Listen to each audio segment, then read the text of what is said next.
Hello. Happy Friday. Good evening. Hello. Hello. Hello. Hello. We made it. It's Friday. We are here. It's time to kick back and talk about reefing for a bit. You up for it, Don? Yeah. Why not? Yeah. No slideshow tonight. So just Okay. a little bit of relax. That's next week. Steph, you good? Yeah, man. Ready for it? Yeah, looking proper chilled out. Loads of pillows, loads of fluffy things to stroke. Baby in the cradle. Yeah. I choose my words carefully. Survive. Jamie, only gone for 3 minutes tonight on the sunbed, not the usual 5, I see. Yes, Yeah? I still haven't bought a new camera, so I'm still giving you the glow. Marvellous. Right, so tonight we said we're going to talk about reef shows. The show must go on was the title. So obviously myself, Steph and Jamie representing the UK. Come on, let's bring it. We have obviously Don from the US, but we kind of felt 3 versus 1 wasn't kind of fair. So we had to, pulled a few strings naturally, and we got a response.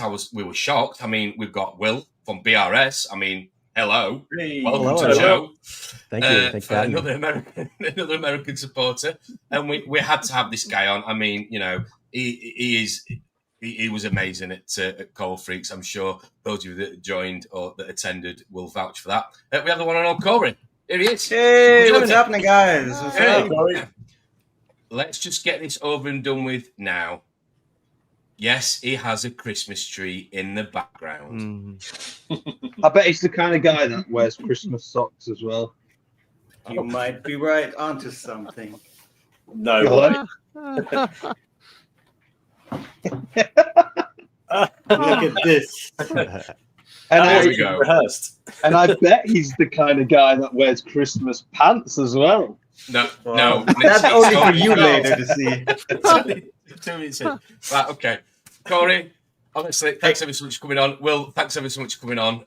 Appreciate your support. So, yeah, we're going to talk about, obviously, discussing events. You guys, obviously, in the States, really push the boundaries. And, Dong, you've recently been to a couple. Corey, you've recently been to a few. Steph, Jamie, we attended Coral Freaks. So, yeah, that's what we want to talk about this evening. But as we normally do, before we get into that, let's jump straight into the comments and say good evening to those 50-odd of you that have joined us this Friday evening. Hope you've had a good week. What have you been up to? Evening, Reefing Mad. Happy Friday. Hope you're good. We have OG, as always. John Wright is in the house. Ironically, talk about John Wright for a second. Somebody saw him Christmas shopping recently in Skegness in an outdoor market. And apparently he was showing the new John Wright winter range of reefing clothing. If anybody wants to get in touch with John about purchasing such like clothing attire, good luck, John. Really nice. I'm loving it. So I don't know if it's a Temu purchase, but if you want to get in touch with John, he'll let you know where he got it from. But John, really digging it, obviously. Love you always, man. Well, thanks for that. Texas in the house as always. Good evening. Hope you're good. Who else we got? Reefing Rondo's in the house. Good evening, Ronald. Gaz is back. Nice seeing the chat, Gaz. Hope you've had a few so far. A few more to come. Jeff B, good evening. Bristol Reefer Lee, hope you're good. Mr. Sam Parker is with us as well. Good evening, or good morning. Nearly. Down under. Almost. Down under. Stephen Owen has joined us. Thanks for tuning in. Imran is with us in the house. Hello. Dan's Reef, hope you're good. Peter Parry. Hooray. Here he is. Steve-O, East Coast Reefer. Hope you're good, mate. Hope your new tank's settling in well. Looking good from what I've seen on the videos. Immers is with us. UK M120. Anthony is with us as well. Digital Corals, hope you're good. Harry West. Neil, if I remember rightly, Offshore Reefer, hope you're good. Dirty Deeves, thanks for joining us. Tommy and Sharon, wouldn't be a stream without you. Thanks for your ongoing support. Love you both. Pedro Bar, good evening. Gary Class, nice to see you, man. Hope you're good. Julie and Paul, thanks for joining us. Thanks for tuning in. Critical Reefer, good evening. Bernardo Rama, here he is. Any more? Daisy Reef, good evening. Timothy's with us as well. A few more trickling in. Baby Dave, Mo from Leicester. Hello, hello, hello. Ryan, jet setter, who's just got back from Thailand. He's got a lovely lifestyle, always flying around. Dino's Reef, hope you're good. Reef Reese, evening, good evening, good evening. Happy Friday. Coach, full house, yes it is. Derek Ebbs, hello. Fairclough, thanks for joining us. And we are there. That is a crowdfund if ever I've seen one before. Chip Geek, ignore him. Colette's Marine Tank. Hey Colette, thanks for tuning in. Hope you're good. Nice to see you. Mickey Boy Mick, good evening. Happy Friday to you, man. There we go. Okay. As always, I will do my best to shout out to anybody else who joins us midstream. So yeah, the shows must go on. So do you want to start with Dom? Do you want to go first? Where you've been recently? What you've been up to? Just come back. Yeah, the Frax gaming is awesome. Yeah, it's great. Just it is a smaller show, but it's more personal. It's more close. The community is get together a lot better in a smaller setting. Meets a lot of good people, and yeah, there's actually this time there's a lot more acropora than before. Okay. A lot more. How many people attend this event? Roughly? I didn't count. Probably hundreds, something like that. Okay. I didn't get a count of that. And it's a one-day. It's a one-day event, then, yeah. So that was November 8th. Yes, it's a one-day event on Saturday. But on Friday, we get together for all the sponsors, vendors, speakers. We get together and have some really nice barbecue. Really nice barbecue. The night before is the crazy night. This is the night when everything happens. Yeah. It's in a hotel. So the food is really good. I ate so much. And then I found out that the food was coming from a catering only place. I cannot even walk in and buy the same stuff. But it's really good. Is your show like is it free to attend or is it ticketed or? There's it's ticketed. So everybody buys ticket to support the Boston Reefer Societies. But it's pretty inexpensive, like $25 for a ticket if you purchase ahead of time. It's $30 on the door. So it's really small amount of money for people to attend. Yes, so I think there is a family package too. So if you want to drag your kids and wife, so you can get more allowance to buy coral. So I think that the family price is much lower as well. So it's a good event. It has been happening for several years, and every year is better than before. Wow. And of course that I got to see that the Champion Lighting and Supplies big booth when we're entering the door. So we have no choice but look at all these goodies before we look at the coral. So do you have raffles then? Do you have raffles then as well? Oh, those raffles good. Yeah. But I always give the raffle ticket to my friends because I never have any luck on any gambling. So I just always give them away. I have zero luck on gambling. So has anybody else on the panel ever won anything on a reefing raffle? Just before we move on? Absolutely not. Nope. No? Never. Nope. Yeah, I never won anything at all. But I do score something very nice from the show. This is the underwater lens from Champion Lighting and Supply. Thanks, Todd. This is really wonderful. So I got one of them. Did you both get that free? That why you have to plug that on the channel? No. Yes. Yeah. So this is give it to me. But I took so many photos and I posted on Boston Reefer. It is. I really enjoy this one, and it makes taking underwater photos so easy and enjoyable, and cannot stop. Just taking more and more and more and more. So the meet you had then, is it the same day or same weekend every year? Is it just an annual event that everybody expects to go to? Yes, I think it's the first Saturday every November. I believe. I believe that's where the day was selected. Yeah. Yeah, that it's a good show. Yeah. And you say that this one's a little bit more. You just said a second ago it's a little bit more sort of insular, a little bit closer with smaller. Yeah. Okay. Smaller. And yeah.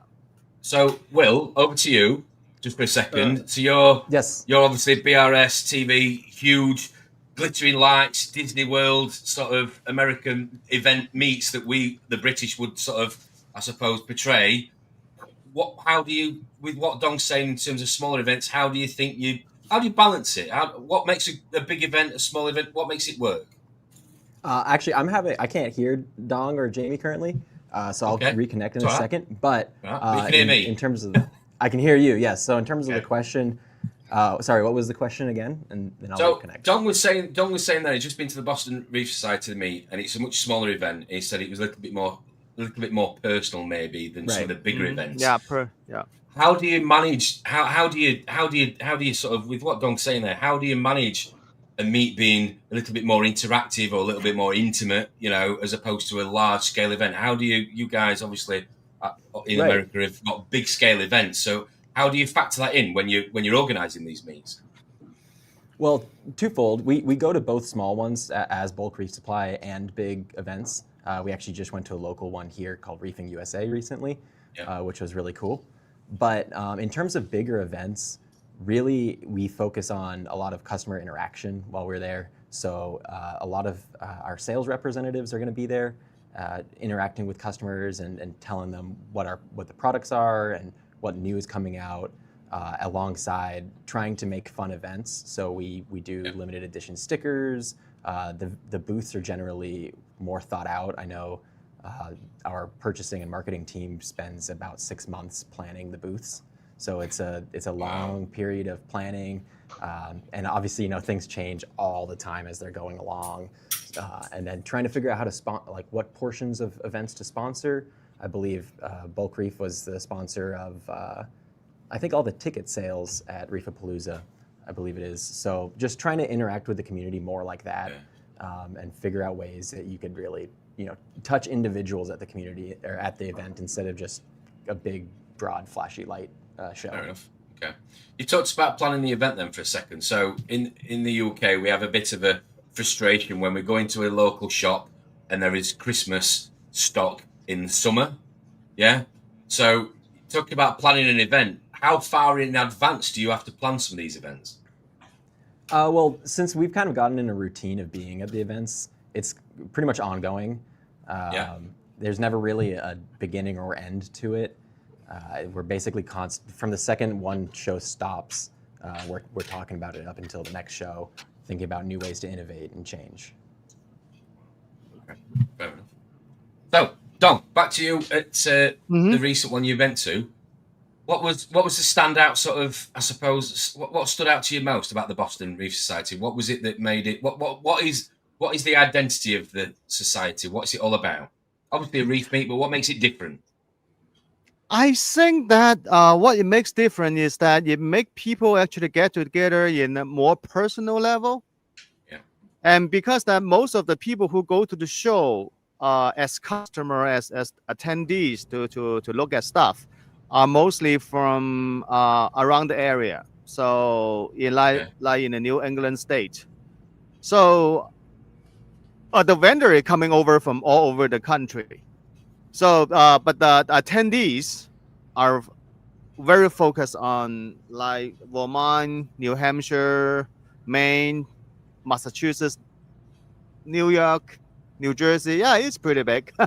Yes, that's still got a massive pool then. Yeah. So I think that the difference for the Boston Reefers show is a lot more. How do you say it? It's pretty focused.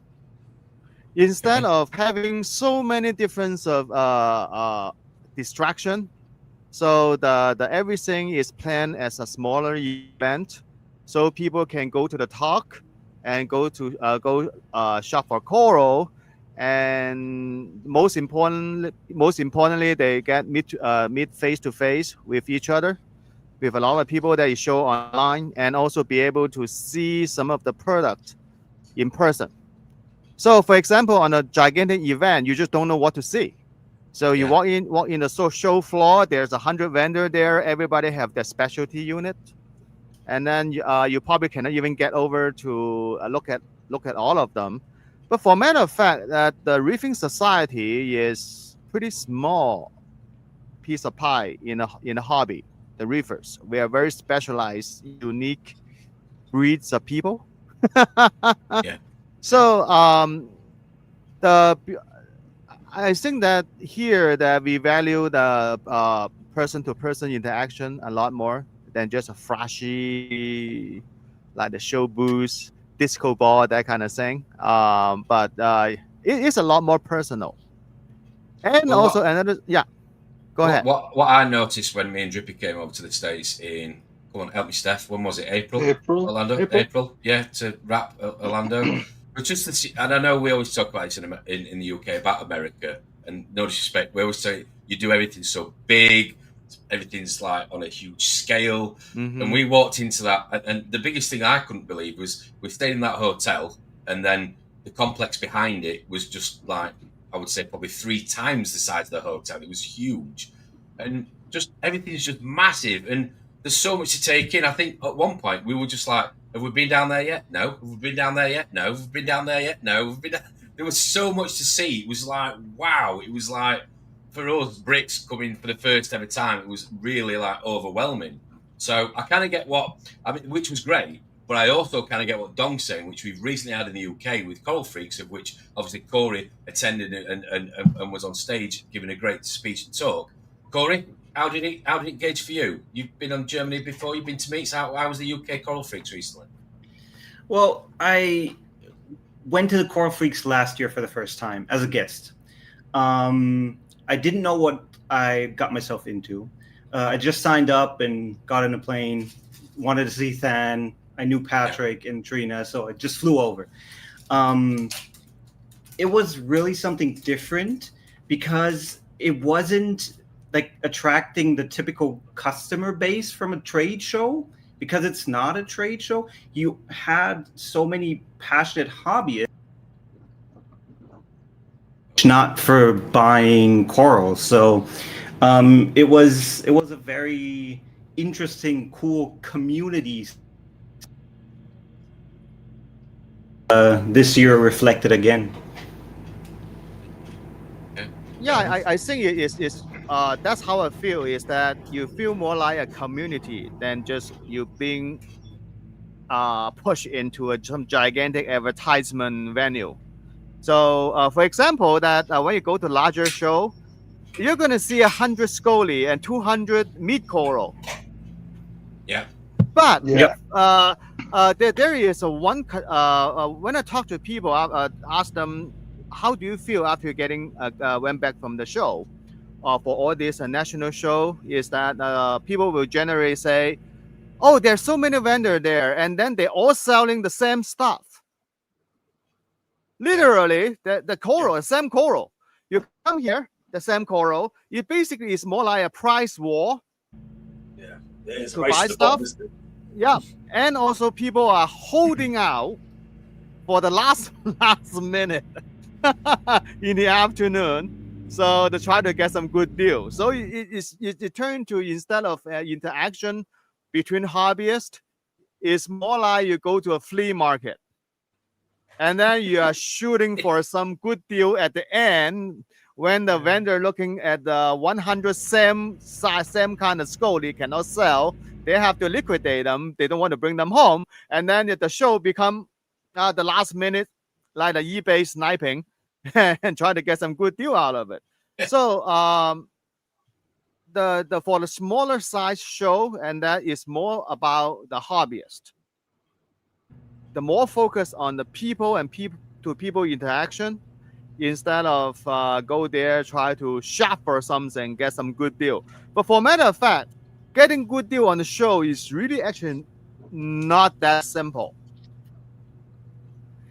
One of the important things is that all the shows, all the coral actually pretty stressed out.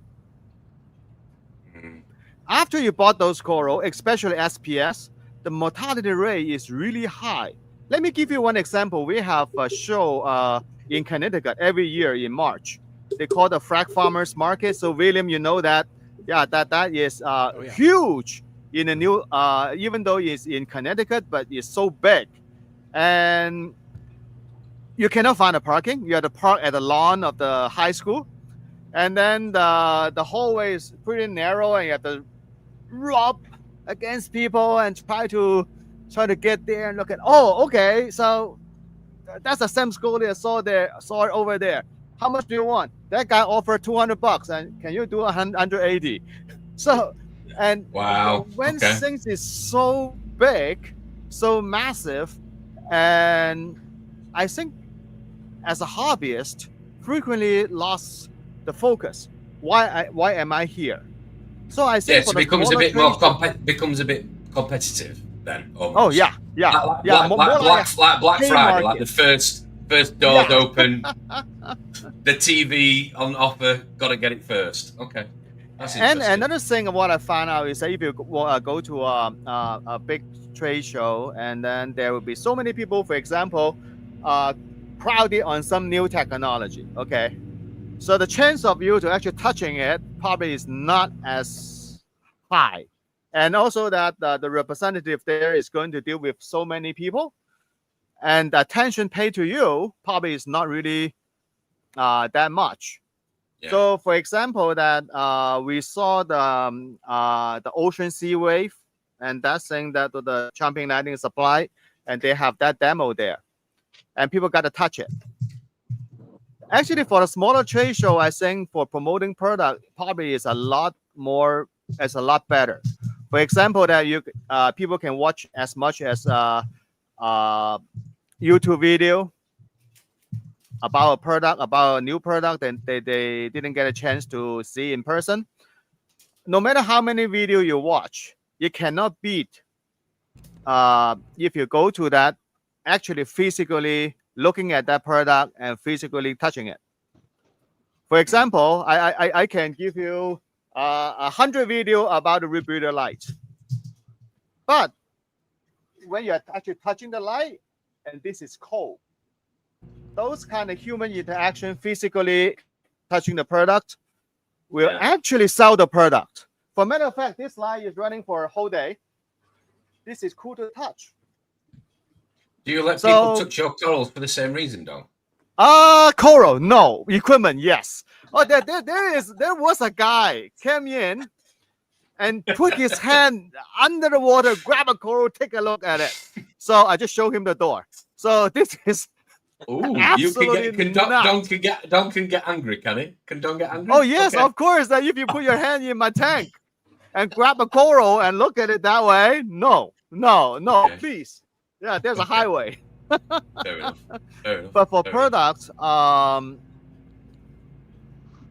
if you get to see in person, you can talk to the representative of whoever is selling the product in person and have some time, and that actually sell the product, and you learn a lot more than watching many videos, because there's so many aspects that you just cannot get it from the video. For example, that the people touch the light. Actually, almost everybody, when they're interested in buying something like that, they all touch it. And also that is something that you cannot advertise on like a video remotely. That is something that that's what really sells the product. How cool this thing is. That's what everybody touch it, and then they totally change their mind. You can watch the spectrum on the paper. You can watch the part number on the paper. You cannot beat just like that. You touch it, wow. The product. Jamie, you were recently at AAC. Obviously, you worked there as well as support AAC, who obviously put on the recent Coral Freaks, which Steph obviously hosted. For you, Jamie, Steph, I'll ask you both one at a time. So, Jamie first, what's the biggest thing that stands out to you at Reef Meets? Why do you go to them? What is it that you are looking for? Why do you think they're important? For me, the massive thing is the social interaction, and with that, I don't just mean with fellow reefers, because that is the whole point of it, but also like the guests that come over. And the thing with Freaks is like it's intimate but accessible. So I say intimate, there's only about 150, 60 tickets, something like that was sold. So enough people to fill a smallish hall. And then we had like guests in terms of like in the reefing world, we had the equivalent of like, I don't know, like a rock star coming out. Julian Sprung, for example, one of the biggest names in our game, came to a little intimate reef meet in Harlow in Essex. And then the thing about it is that there's no celebrity culture or anything in the UK. So it's all very much like he's just a guy. And then you find yourself mingling at like in the intervals, having a sandwich, and Julian Sprung's behind you in the queue because he's queuing up for a sandwich. And it's just like that whole mingling and talking to these sorts of people was just brilliant. I mean, when does that happen? It's absolutely superb. And so that's lovely to be just in and around these mines, and then just chatting to all the people that you'd be surprised amount of people that come up to you just for doing streams like this and just want to have a chat. And it gives you opportunities for me and Tom to meet up beforehand and do a bit of a frag swap, which is definitely part of it as well. Yeah, even though you forgot to give me half the frags we agreed on. It's all right. Yeah, I did. It wasn't a Sunday morning. It was a very hungover packaging exercise. But yeah, they're still here waiting for you. I'll bring them up. Oh, don't be done. You're fine. But that sort of stuff's like, I mean, even though obviously Paul Hughes organised it, who's at AAC, and it's on the same sort of complex as AAC, the show's nothing to do with the shop, really. It is completely separate. And Paul was the first person to promote reefers doing frag swaps in his own car park. You know, it goes beyond the retail aspect. It's the show for the people, and that's the bit I loved about it. Just that being around everyone. I looked forward to it for so long. Like, I was probably geeking out over it, and then it just comes and goes, and then it's a bit of a come down after, isn't it? But yeah, definitely. Yeah, Steph, you hosted it. Yeah, reflections about doing it again. Thoughts? I honestly think it needs to happening, and I don't think it should be the end of a show. I think we are just finding our feet in the UK now, and after I was incredibly nervous actually, because it was a different kind of media out there. It was like, there's no cuts here, Steph. We've got to rock and roll. And once I was over that, I second what Jamie said. I think everything that Jamie said is absolutely bang on, and actually experiencing it growing.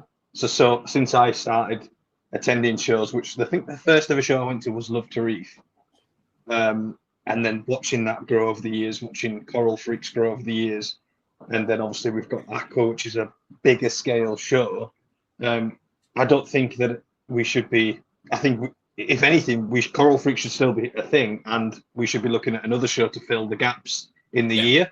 Yeah. Because I mean, like Will and Dong have said, they've got stuff going on all the time. And Corey in Germany, there's a group of guys, I can't remember the exact group of them, but they create their own things where they get together and stuff. And obviously, Tom, you do the Reefers Network meet as well, which is great for us. But we don't want to be losing shows for sure. And I think, me and Connor have got some talking to do about how we keep that going. But hopefully using, yourself, Tom, you can get involved, everyone else can get involved, because it's a community show, like Jamie just said. Yeah, exactly. I think you've got. Sorry, Jamie. You've got to find the balance. I mean, reefers want to know of the new toys, the new products that are entering the market. They want to know that, but equally, it has to be at the right balance for me, because if it's too much, it gets a little bit sort of commercial and a little bit sort of artificial, and you lose like what Don was saying about the recent event he went to. I mean, for me, the highlight of meeting up is the Green Man, is where we get together the night before. And Corey has to, unfortunately, sample English beer at his finest, because he's not a fan, as he's going to, there you go. We're working on him. We're getting there. But it's that camaraderie. It's that networking. It's that community. It's that, ironically, half the time, you're not actually talking about your reef tanks. You're talking about each other, your lives outside of work, your relationships, and everything else that, from a mental health point of view, and a big shout out, obviously, to Love to Reef and the Mind Charity that obviously Paul Longhurst and Paul Hughes work with. it is really relevant, and you don't realise how relevant it is sometimes until you step out of that little bubble and sort of looking from the outside, looking in a little bit, and realise, do you know what? Yeah, I love reefing, it's great, but there's so much to it that I need other than just feeding the fish and testing my phosphate. 100%. Like the amount of people that I've spoken to after opening up a little bit on a video and just said, I feel like I can speak about these things now when you're keeping it together. You know, most of us in this hobby are men, so we all have that typical bravado where it's like, oh, I'm all right. We're not all right. No, you might be all right now, but you might not be. You guarantee you won't be right. And that's the good thing about the hobby. We can all just, like Tom said, we're not talking about. In fact, it does my head in when we start having a beer and someone's gone about corals, and I'm like, come on, seriously? How's the missus? How's the kids? You know, how's work? How's everything? Yeah, exactly. Yeah.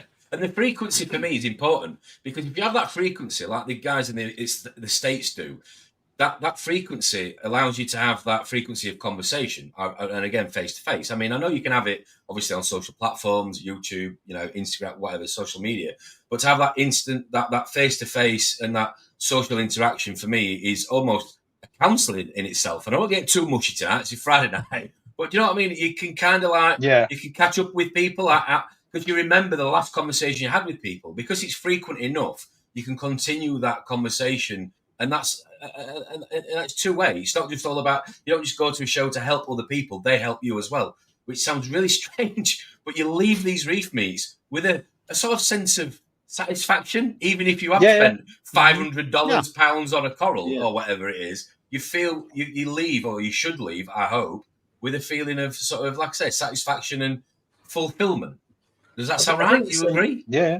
100%. I think it's worth mentioning to Dong and William and the American viewers and further afield that in the UK we have got those aquatic shows with all the vendors showing off the kit, selling corals, you know, and all that competition. That happens, but Coral Freaks is a slightly different take on it. The best way to describe it is it's like a chat show, like Friday Night with Jonathan Ross or whatever it is. So you've got a host, which was Steph this year.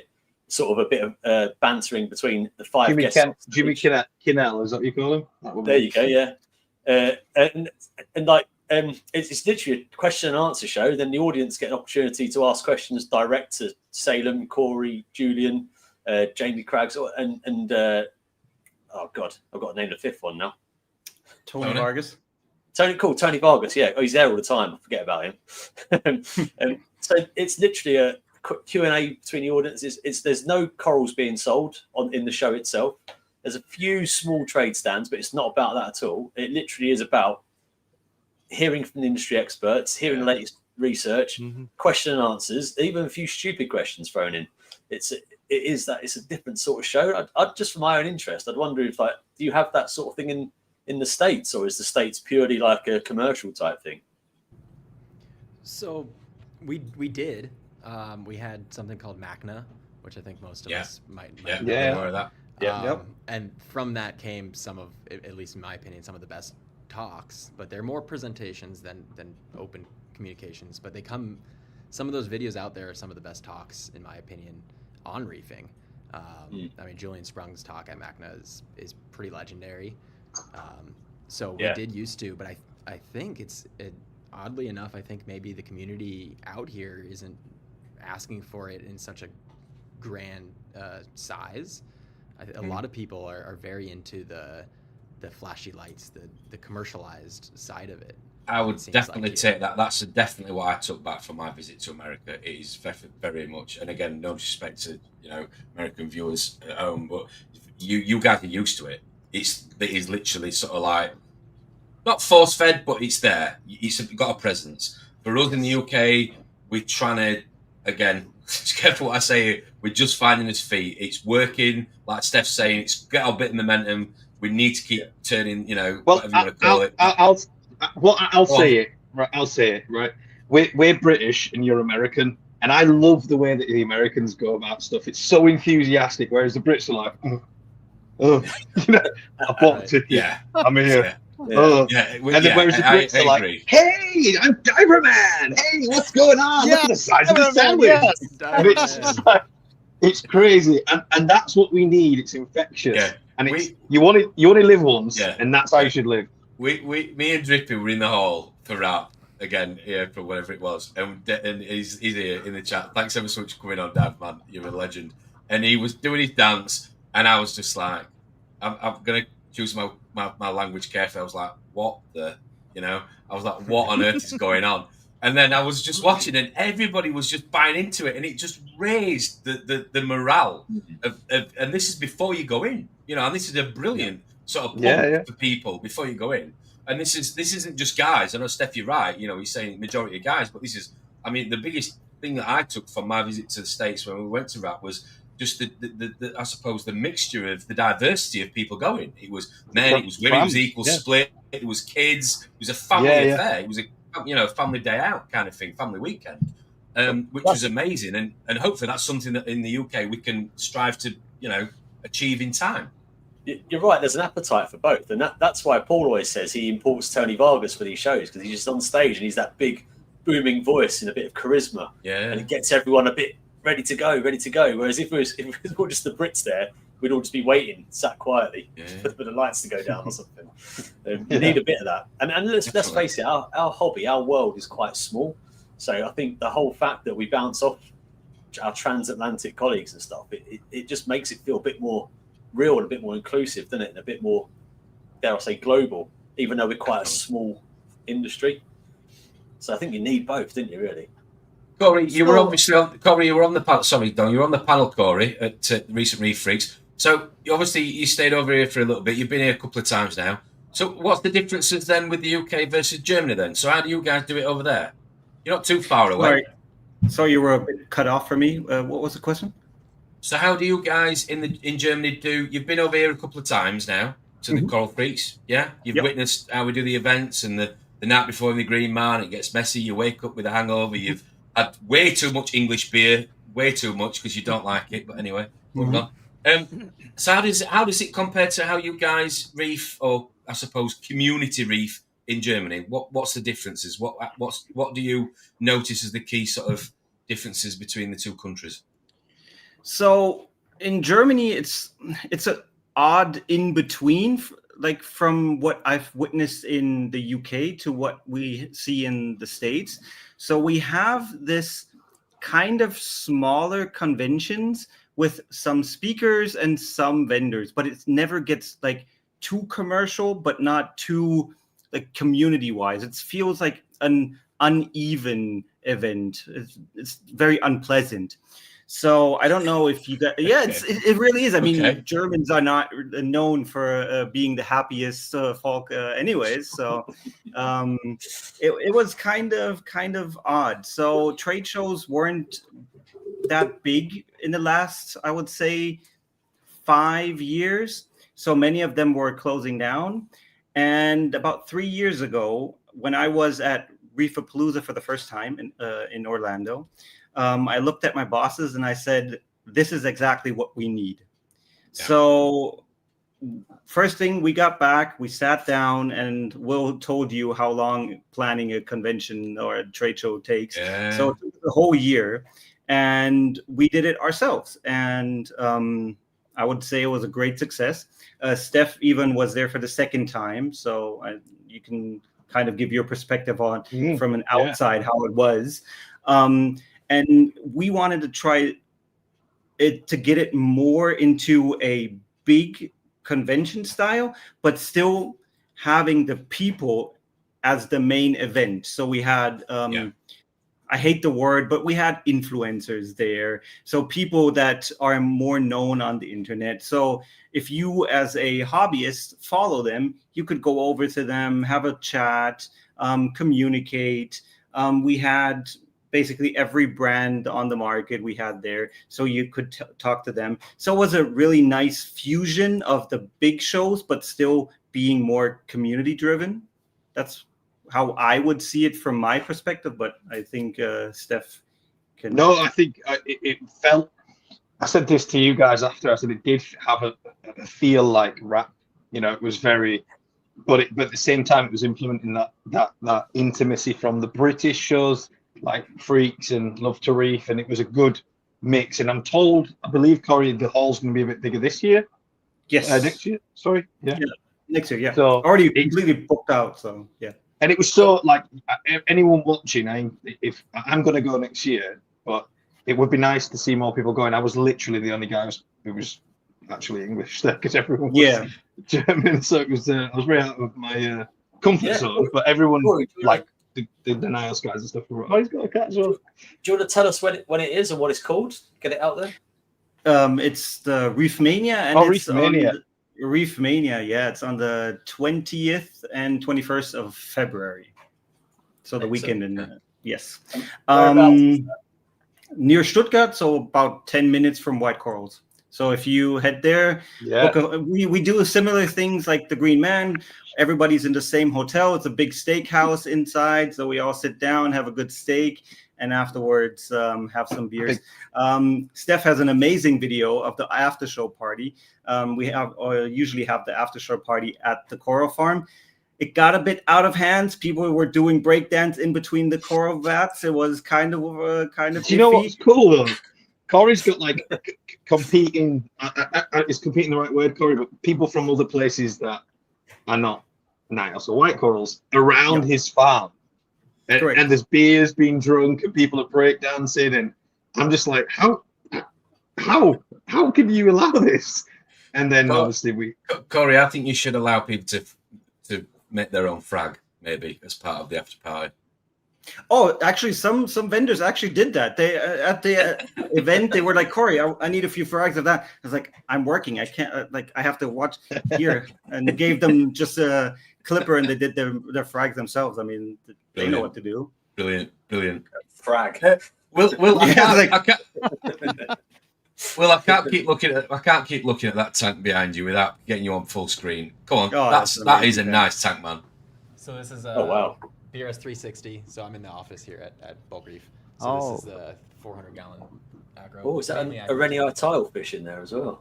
Yes. Yeah, there actually used to be a pair, but one day this guy decided that he didn't like the other one and actually bit all of the other guy's fins off, which is pretty brutal. So the other guy's in another tank now. But wow. Oh. I just wow, the aquascape is beautiful. It is. Thank you. Yeah, this was actually a while ago. I believe Ryan Batchelor had done this live. Wasn't it Asian live rock or something? It was all Marco Rock dry rock. So it's all dry rock. It started as a bare bottom tank and it never worked. That didn't work.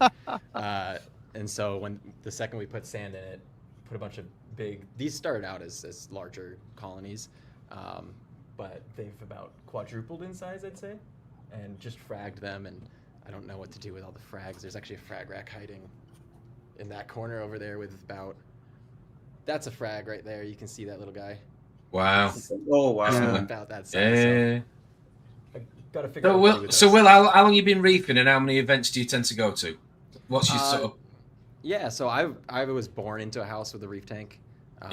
When I was 12, I'm 30 years old now. So when I was 12, I got my first reef tank.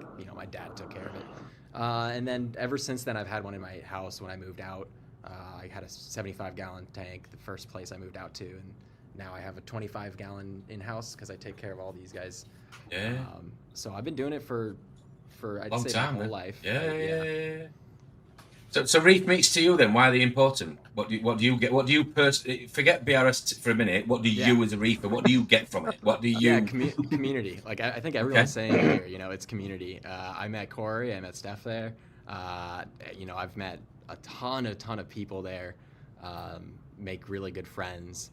And I kind of one thing that I think hasn't even been mentioned here is Dong did say that it's pretty hard to find a cool or rare coral at a show, but it is ultimately still kind of the place to find it, except I think nowadays it's a lot of a treasure hunt almost to find them.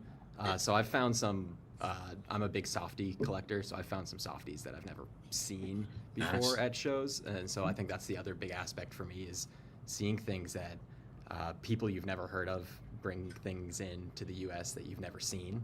And that's where they show up. So it's a cool place to see that, but mainly community. It's mainly community. Cool. Nice. Yeah. Dong, do you make many purchases at a reef meet? Have you Some? I got some. Jebao punks. Oh no! Jebao websites. Spares. Yeah, there's that is why I do not set up a tank at those shows. I go there to look, to talk to people, and to see anything that is unique. So out of just like William said, out of the 2000 Me Too coral, there's some treasure in there. Yeah. Yes. There's some of them is totally just no name. So, if you want to look for Walt Disney, that's not the place you're going to look for. So, but if you want to look for some kind of something that is so unique, it's like Hitchhiker. So I remember that back many years ago, I have one of the Pavona. It's really strange Pavona. I got it from this Connecticut frac swap. Then the people say, "Oh, but what's that?" I said, "No, never know what that is. It comes from piece of light rock." I said, "This looks very interesting." And then, I got that piece of light rock. It had this interesting thing. I cut it off, I mounted on this. It turned to this. I said, "Oh, that's very cool." So I said, "How much you want for it?" I said, $25. Deal, done. So that Pavona actually made me quite a bit of money over the years because it's unique. Nobody has any look like that. It's weird. It's strange. Question then, Don. So Don, Corey, Will, biggest bargain you've had at a reef meet or a reef event? Biggest bargain? A Holy Grail Micromusa. It was like this big of a plug full for $60, and I was selling at the same time 2 polyps for $150. So basically, I bought it just to resell it again. I was like, damn, I need to buy that. Okay, Will, Don, anything you can think of? You can share. Yeah. Oh, the biggest bargain? My biggest bargain was going to be it's cheating almost, since I do social media for a living in reefing. People like to give me things, and so that's like cheating, I'd say. We're just talking coral for a minute. Please keep it clean. Coral. It's Friday night. No. I was given a Neptune. Influencers. No, I don't like that word either. Don't worry. I was given a Neptune bounce that was about an inch across. It's a discosoma, like mushroom with giant bounces, and it looks really cool. This is a dream of mine, but I'm not willing to spend like $600 on a mushroom. So, do you still have it? I do, although it hasn't grown at all. Not at all. Like it's the same exact size about a year later. That's exactly the point of these reef meets, though. It's like reefers are weird. We'll go out and we'll all spend money we haven't got on corals we can't afford, grow it, and then here you go, have some. Just because we're so proud to pass it on, and it's nice to give to people. It's what other world do you do that? Don, exactly. Steve Charlton saying that you've got a great chalice. Yes, I did. Care to elaborate? Care to tell more? I think that chalice is it has a name that I don't remember, because there's so many coral have all these weird names. I just look at it. It looks quite unique. I think I saw it somewhere else for a lot more expensive price. But the seller told me that this is what it is. I didn't ring a bell, but they look so cool. Yeah, then there's a mother colony. Well, it's that big, maybe 4-inch, and there is a baby frag. The baby frag is coming from, according to the seller, the baby frag is coming from the mother colony. That's a great sign that indicating this coral not only can survive, but they actually fraggable. Yeah. So I offered the guy that the buying both, but then I end up with both of them. So I did get a good bargain. I told that story before. Is that last year, and then I went to the same frag show, and these 2 pieces of gray color coral under blue LED light, SPS Aquapora, gray color. Just dark charcoal gray under the blue LED light. And at the end of the day, and then I asked, how much do you want for those? Because I see they have a very familiar structure. It's just the color look like piece of something. under that blue LED light. It's like, $25. I said, I take it.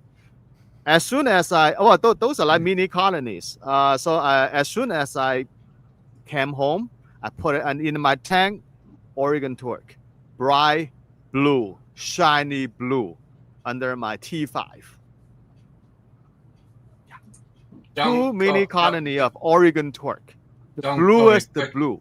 Question for you two. You obviously know your corals really well. Will, sorry, I'm sure you do as well. But equally, I'll involve you in this question. Have you been to one of these reef meets before? Kind of touching on what Dong's just saying there, seen something that either is too good to be true or maybe being advertised as something it's not? Have you ever had to maybe have an awkward conversation with somebody and say, that's not actually what you think it is, it's this? Anybody want to go first? Well, no? I would say yes. Of course, you've seen things like that, but I don't want to be that person to go over and like, yeah, it's not really that. If it's outlandish, if somebody's like selling a green torch as a holy grail, sure, I would say something. But it wasn't that bad what I've seen a few times, like mislabeled things, prices maybe 20-30% higher than it should be, but nothing crazy. So me personally, I wouldn't be that person and just be an asshole to a different vendor. I just don't like to do that. Yeah. But Dong, you would? Of course you would. Well, yeah, you would. Think about this way. Those coral shows are to go there to make friends, not make enemies. So if it's not your cup of tea, just walk away. Yeah. There's no need to pee on that cup of tea. So that's how I look at it. And definitely see vendors selling something that is guaranteed not going to live in a tropical environment. But I'm not going to say anything because that this is not the location to say something like that. One thing I will say, though, is one thing I did notice when I went to Reef Blues, as I keep talking about, is this gentleman and his amazing Mrs. Lindsay. They had the biggest frags, and for the price that were on offer, they were brilliant. They were encrusted, they were settled, they were great frags. What's your takes on frags sizes? Because one thing me and Drippy both noticed when we came to America was our take on a frag. Like some of the sizes, Will, in America, they were like shavings. I mean, shavings. And it wasn't until we got to Terrell and Lindsay's store and a few others, not just theirs, but theirs was definitely, I suppose, a standout one for us. Was the sheer size. I mean, people are clearly prepared to pay this, Will, because some of these prices are like astronomical. What we would say, and this is coming from a Yorkshireman in England, so like anything over like £50 is a lot. So I'm just saying. Yeah, no, I think it's getting a little ridiculous. I will say that on the easier to keep corals, some of the easier acros and things like that, I think overall we see the frags getting actually bigger in the U.S. Especially Monty, Caps, Digitata, stuff like that is getting much bigger of a frag usually. But where you really see it, like the worst in my opinion, is Ghanies. I saw a guy at a show recently. He had two Ghanapora polyps on a frag plug. The tiny guys. And cut that. I asked him, and he said that he slices the top off of it and gets a little tiny corner, and we'll chip a little corner off of it. He was talking about trying to get it down to one polyp. What? So it's not going to survive, surely. It's crazy. I don't know. How much was he selling them for, Will? They were $300 for a 2 polyp piece. Oh my! Yeah, and so he was saying that he sold out. He had 6 of them, and he sold out. So people buy it. So I think because if you look, some of the bigger vendors are going to have that same exact coral, the same name, for double the price because you're going to get double the polyps. So these people are always trying to shave it down and down to get. The question I would ask on that, Will, when we talk about American frags being tiny, is that because they're just trying to profiteer and get as many frags as possible, or is it because that end tip of the coral is the most colourful part? So by not putting the whole thing there, they can say that They can dupe you basically. I think the naming convention here is really big. So people are buying them based on the name. So if it's a relatively reputable dealer and it's a tiny nubbin of a famously named frag, people will buy it anyways. And so I think it's really they're trying to squeeze the most amount of profit. The customer that comes to your table that may not spend $300 on that frag may spend $100. So if you cut it a third of the size, you could sell it a third of the price. I think they're just trying to get those customers that are trying to penny pinch. And I think it's a race to the bottom. I think a lot of these vendors are just racing to get the smallest frags, cheapest price. If you look at I really like Jason Fox, for example. If you look at Jason Fox, he's had consistent sized corals the whole time. It doesn't matter whether you think they're small or large is up to you, but they haven't changed, and you're going to pay a very average price. I like that kind of marketing is much better than trying to. If you can't afford the frag for $300, you probably shouldn't be buying the one for $100. Yeah, well that's fair. I'm glad that's the case. I thought it was more so like even like a really common blue stag has got a beautiful green tip, and if you was just selling that little blue coral with a green tip, you'd be thinking, oh, this is going to grow amazing, but it's not. It's going to get long blue with tiny green. Do you know what I mean? Yeah. So they're selling the best tip. Yeah, I think it's. I think maybe so in like fish stores and things like that, you might see that a lot. But at trade shows, people are really buying based on name. I think name is really big for them. Corey, you've showcased corals before at events. What kind of what work goes on behind the scenes? So a lot of people watching tonight who've obviously been to these, most of us, me included, you get there, you see these nice displays, blue lights, orange glasses, whatever, fancy lights. So what goes on before that? You've obviously done all this. So what do you have? How do you prepare? How do you prepare as a coral vendor? Is what I'm trying to say. Well, first of all, you have to think of which type of event you're going to. If you've been there before, then you already know what type of customers you'll have, because it can vary a lot. On some events, you have customers that really just want to go for the bread and butter, like the Caulastrea, the easy, cheap corals, and then you have events where people really just want to buy the 300 pound Acropora, Walt Disney, whatever. So a little bit of research is what I do beforehand. So what am I getting myself into? Then I go into the farm and select all of them. I try to get as many little plugs with prices on them beforehand done as well, because that's what annoys most customers, to have to ask you how much that coral costs. Yeah. And very often, I mean, I've been on the other side as well. You kind of feel like, if I'm wearing a nicer watch, is he gonna put the price up for me?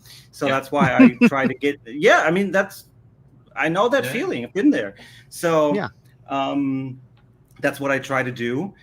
Get as much prices done, and then we have these big blue poly boxes where I can just put in the board completely with all the frags on them and just store it, and it's high enough so I can put two boards over each other, so I don't have any issues that I have to at the trade show put every coral where it belongs and just take them out, put them in the water, done. Then one of the biggest problems that I see from first time trade goers is that the tank turns cloudy first night. So what I tend to do is I take a little bit of zeolite media, put it in one of my tanks beforehand, a little bit of carbon, let it run in the systems beforehand, and then take that used media with me to the show. And I've never had any issues with cloudy tanks since I've been doing that. So then, of course, when you get there, water usually freezing cold, because you typically go for 5-6 hours until you get there. So I don't use a aquarium heater. We have these really big 1,000-watt heaters that you just put in the water, get some water hot. It doesn't even have a temperature feel, so you have to have like a probe in the water until you know when it gets too hot. And then basically have enough top-off water, because I see that a lot as well, that people forget to take top off. At our show, that happened too. Luckily, we were that close to our own show, so we could just bring a IBC with 1,000 liter of top off. because people were running around. I don't have any top off water, so that's a big thing.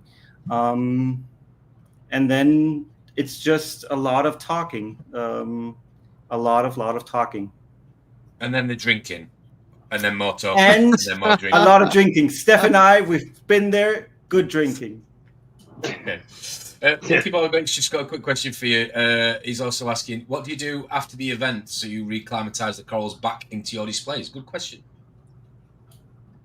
So anything you don't sell, anything that you don't sell, how do you put that back into the system, back in the shop? Just take it out. Maybe get the temperature back on track in the when we go back, and then just put it back in the system. There's no big acclimating or anything. It's just temperature, and then goes back inside. So just like Corey said, the vendor actually learn what kind of customer they're dealing with. For example, one observation is that for the Boston reefers, the local frag show, the corals are getting bigger and bigger and bigger every year. The frags, you don't see the tiny little frag anymore, except one commercial vendor, which probably, that doesn't get sold too much. So when you go to a geographic location and you know that what the customer are looking for. So previously there were vendors come with tiny frags. Those are the frags they carry home. So this year, everything is pretty big. And they even build marine colony that big for only $350. Okay. And meat corals are like that size, like a phone-sized meat coral, even larger than that. And big scullies, all the SPS frags are not frag, they're all mini colonies.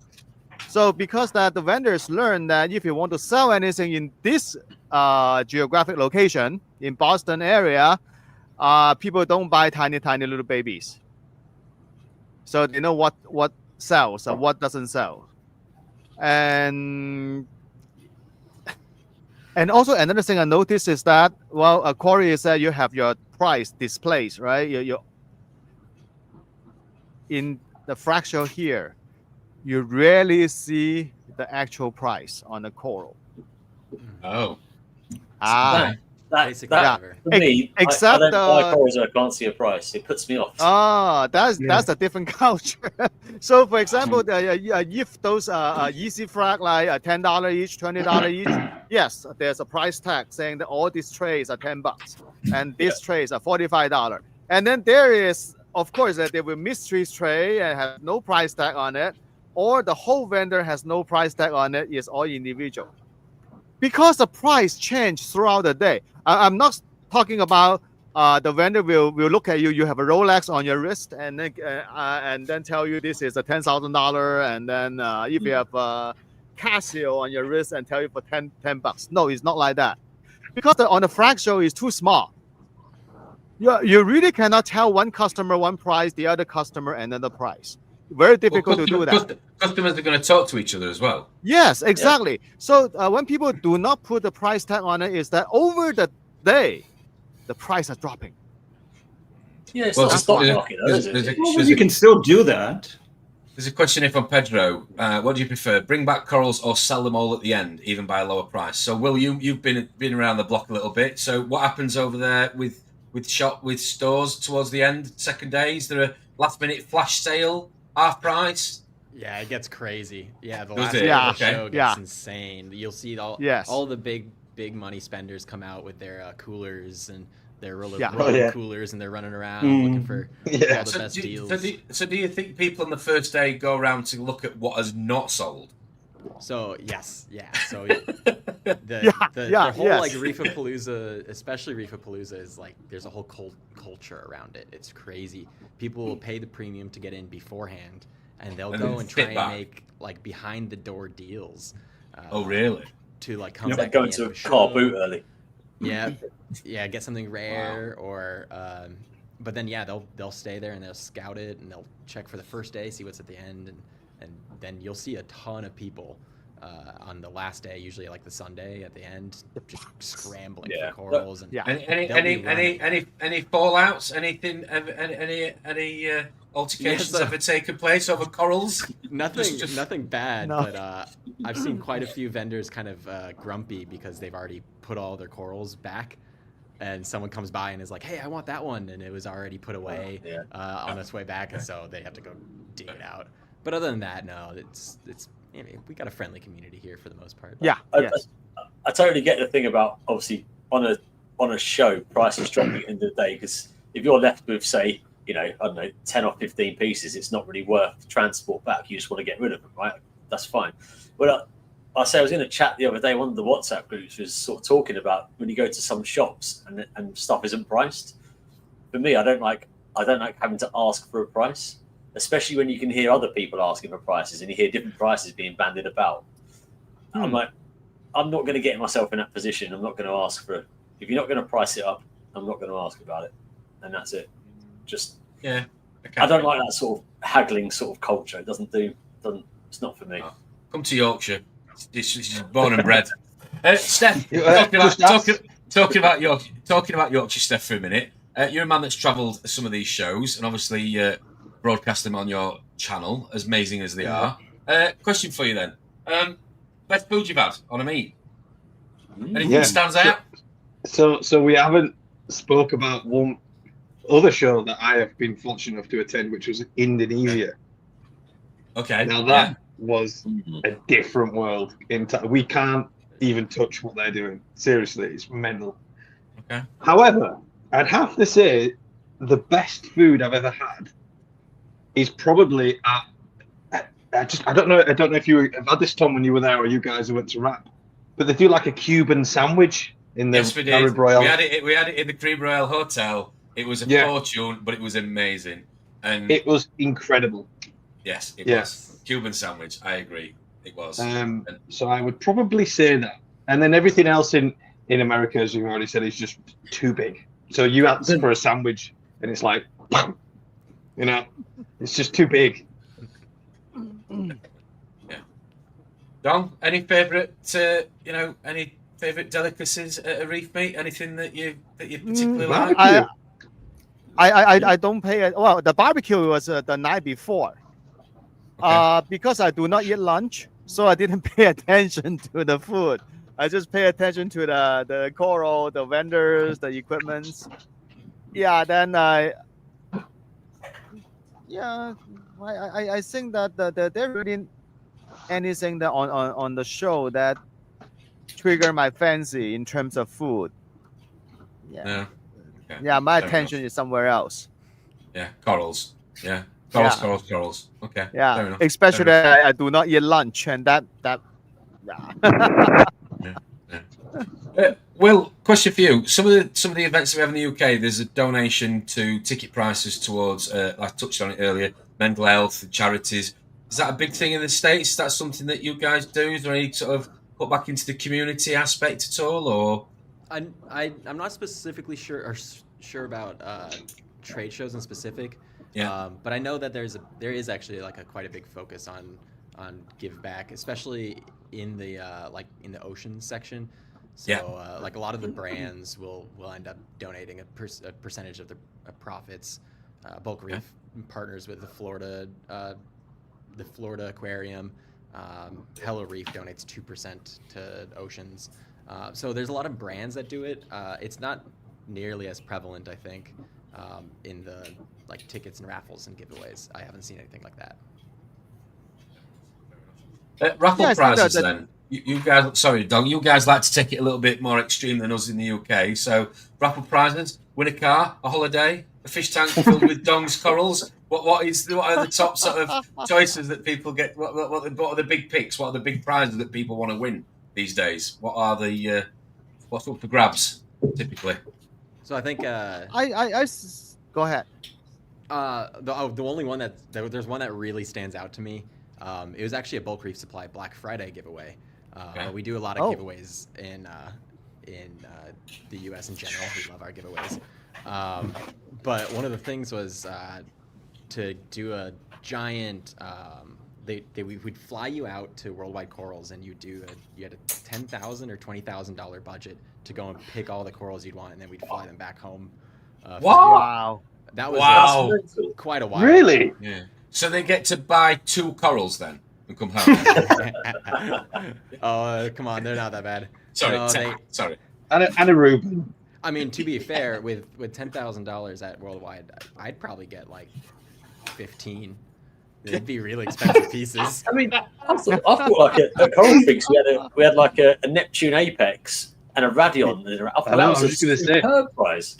It was amazing. There were some amazing prizes donated by some of the brands, Exodus, D&D, We've done and many more. I've seen at RAP, I think fish tanks have been given away. I think Cade Aquariums did one once, like a big 100-gallon tank. But it's a lot of Apexes, Radions, brands giving away things, Holy Grail torches, things like that. We see a lot of corals being given away as well, mainly LPS. Mm-hmm. Yeah. Don, Mo said he's witnessed a video of you and Kenny Lynn from Poto fighting over an SBS. It was punches on the floor, he's saying. Wow. So I think that Kenny must fell on the floor then. Brilliant. For the 5 of you then, at the side of it, what makes a good reef show? What really makes, for you, what makes a good reef show? I'll go around, we'll start with Don.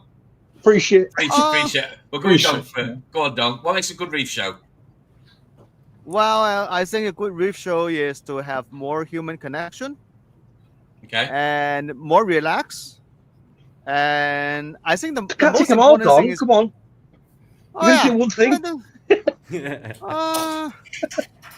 Well, I think that I prefer smaller size than large size, and that's what it is. I do not think that Magna still exists, right? Magna is gone. Yeah. Yep. And I heard plenty of grumbling about those large reef shows. And I think the most important parameter is that after you come back from the reef show, do you feel happy about it? That's more important. Definitely. Yeah. It's supposed to be a place you go there to enjoy. It's not a place you go there, you feel cheated or you get scammed or whatever. I don't think that happens. It just, it's hard to say. It's supposed to be like amusement park day. Yeah, definitely. Yeah. No, I agree. Yeah. Jamie? A good reef show. If it's 10 minutes from my house, I'm joking. I locked out with that. I would say, let's take it, obviously the people, but guests from global guests and community. Okay, fair enough. Will?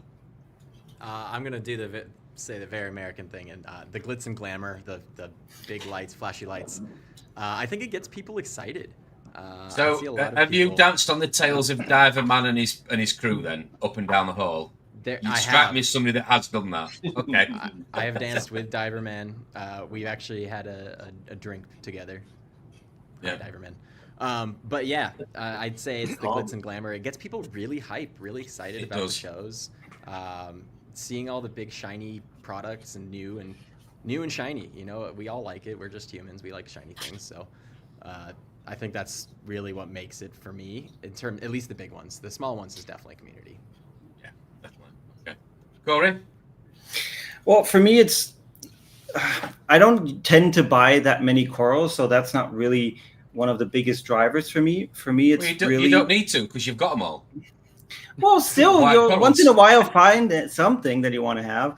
But no, in all honesty, to meet competitors always sounds negative, but like other brands, because it's always great at these shows. I feel when you sit down at the bar in the evening, everybody's really very open and honest and talking about things that you usually wouldn't talk about with your direct competitors. And I really like that because it really triggers ideas in people to try different things. And that's why I just love hanging out afterwards or just even at the show, going to their booth and just have a conversation about things that I may have not even thought of before when I just walked there. So seeing it from a different perspective as well, then. Yes. Listen to the people. Yeah, that's cool. Corey, can I just expand on that point as well? Sure. That goes two ways as well between supplier and consumer. So obviously, you from NIOS, I remember just having a conversation with you about your dip, the NIOS dip that I was using, and just talking to you for 5 minutes. You told me exactly what was in it, exactly how you got to that point of using it, and just basically told me everything there was about it. And if I was like a mad scientist, I could just, the amount of information you gave me, I could just replicate that. It was just it was so awesome just to that information, that free flowing information is like brilliant. Yeah, Corey, Christmas is coming up soon. It'd be really good if you get the NIOS dip into like a perfume bottle for a lady, because I reckon I could probably get away with that as Oh yeah, it'd be a good touch. Just saying. I put it in my bathtub. I get really nice and clean. And it's really relaxed. Just don't look at what falls off you after. Yeah, don't look at what's in the tub after. Steph, for you then, come on. You've hosted them, you've been to them, you've videoed them, you've seen them. Come on, what's the ultimatum? Come on, Yorkshire. You know what it is? I think it's after the shows, because, like you just said, I spend so much time capturing it for people to watch it that I don't actually fully immerse myself in the show, and it's nice to get a break sometimes and actually not do that. So actually, for me, it's after the shows and meeting people. But one thing that I would say it's quite funny is, obviously, I get quite a lot of people messaging me and stuff and asking questions online, and I'll talk to people. But then you turn up to a show and their avatar or picture is a picture of a coral or something, and they go, "Yeah, we've been talking loads on Instagram," and I go, "Oh, yeah. But then I don't see you. I get my face, because unfortunately I bombard your Instagram with me all day, but I don't know you. So then it's like, it's nice to actually speak to someone who you've not actually met in person, and get to know them and share their stories. You find as well, there's people that are the best reefers are on Instagram. They'll just go, "Oh yeah, I'm here because of this," and then they pull up the phone and you go, "Whoa!" Like, so it's all the after show stuff that you get. And Corey and Will and even Tom, we've done a lot of good things on these after shows. Oh yeah, there's a lot of memories. There's definitely a lot of memories, and this is actually something I wanted to talk about. So, well, we'll go around again, but we'll go opposite. We'll start with you, Steph. Most memorable event then, and why? As in show, or just a thing that happened? Reefing event. Most memorable that you can think of. I think it's going to have to be, and we can talk about it another time properly, but probably the New Static Pet Show, because that was in Jakarta in Indonesia, because I didn't want to go there. I was like, "Nah, I can't be bothered with this. I'll take my camera just in case." As soon as I went in, I was like, wow, it was just insane. So the most memorable thing there was probably meeting Shaun the Sheep, the real life Shaun the Sheep, finding out he's worth $1 billion or whatever it is, and then just being blown away by just the way that they reef and stuff over there. It's very different. And yeah, I'd say that probably the goldfish, the big brains. I'm mad for them. Okay. Corey, you've been in the hobby a long time. You started, because not to go back too far, but you telling me it was really interesting when we were talking to you at the Coral Freaks. You started off in like a normal pet shop, basically, didn't you? Correct. You were the guy cleaning the glass, cleaning the fish poop out of the tanks, Absolutely. all the great jobs that you get to do. Yeah. I had zero idea what I was doing. I was cleaning freshwater tanks, jumping into ponds, cleaning out koi ponds. I was the lowest employee you can start out. But with dedication, I'm here where I am now. Well, most memorable event for me would have been, since I didn't really start out as a hobbyist, I just read so many books to get into my job quicker, was how starstruck I was when I went into the first Reefapalooza, like seeing all these people that I just knew from YouTube, Worldwide Corals, Top Shelf, Julian Sprung. Like, I was shaking because it was so overwhelming for me. I think that's the most memorable for me, like being really starstruck. Will, any highlights for you in your reefing career? Anything that stands out for you? Memorable? Yeah, definitely. I think I've been to quite a few Reefapaloozas actually now. But the first one I went to with Bulk Reef Supply at working there, and being able to see everything behind the scenes. Because before I had just gone as a customer and seen the setup, all set up. But being there and seeing, the thousands of gallons of water get wheeled into this event room, and seeing all the giant lights go up, and then seeing all these people that, like Corey had said, are big, huge names that I had been reading about or seeing on YouTube for ages. To see them setting up booths was actually really weird.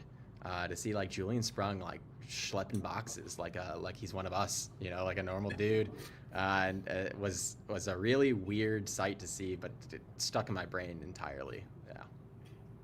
But when you've met those people, sorry, Steph, when you met these people, you suddenly is there not a time where you suddenly realise they're just normal people, they're just reefers, they're just people that I've seen, and you've built up all this anticipation through social media, YouTube, marketing, whatever, and you feel that because they're so far away, they're never going to want to talk, but they are just people that still eat and breathe, and love reefing, that want to talk, So, I mean, we met Julian, me and Drippy at RAP, and we got him to do a video for Ron for his birthday on WhatsApp, and it was great, and I felt really sort of awkward around him, a little bit awkward, I might ask, but it was a great experience, and big shout out for him for doing that. And again, amazing to see him at Coral Freaks. But yeah, it's I think sometimes you need to sort of pinch yourself, but also pinch the other side of yourself and remind yourself that they are just a normal human being that likes reefing.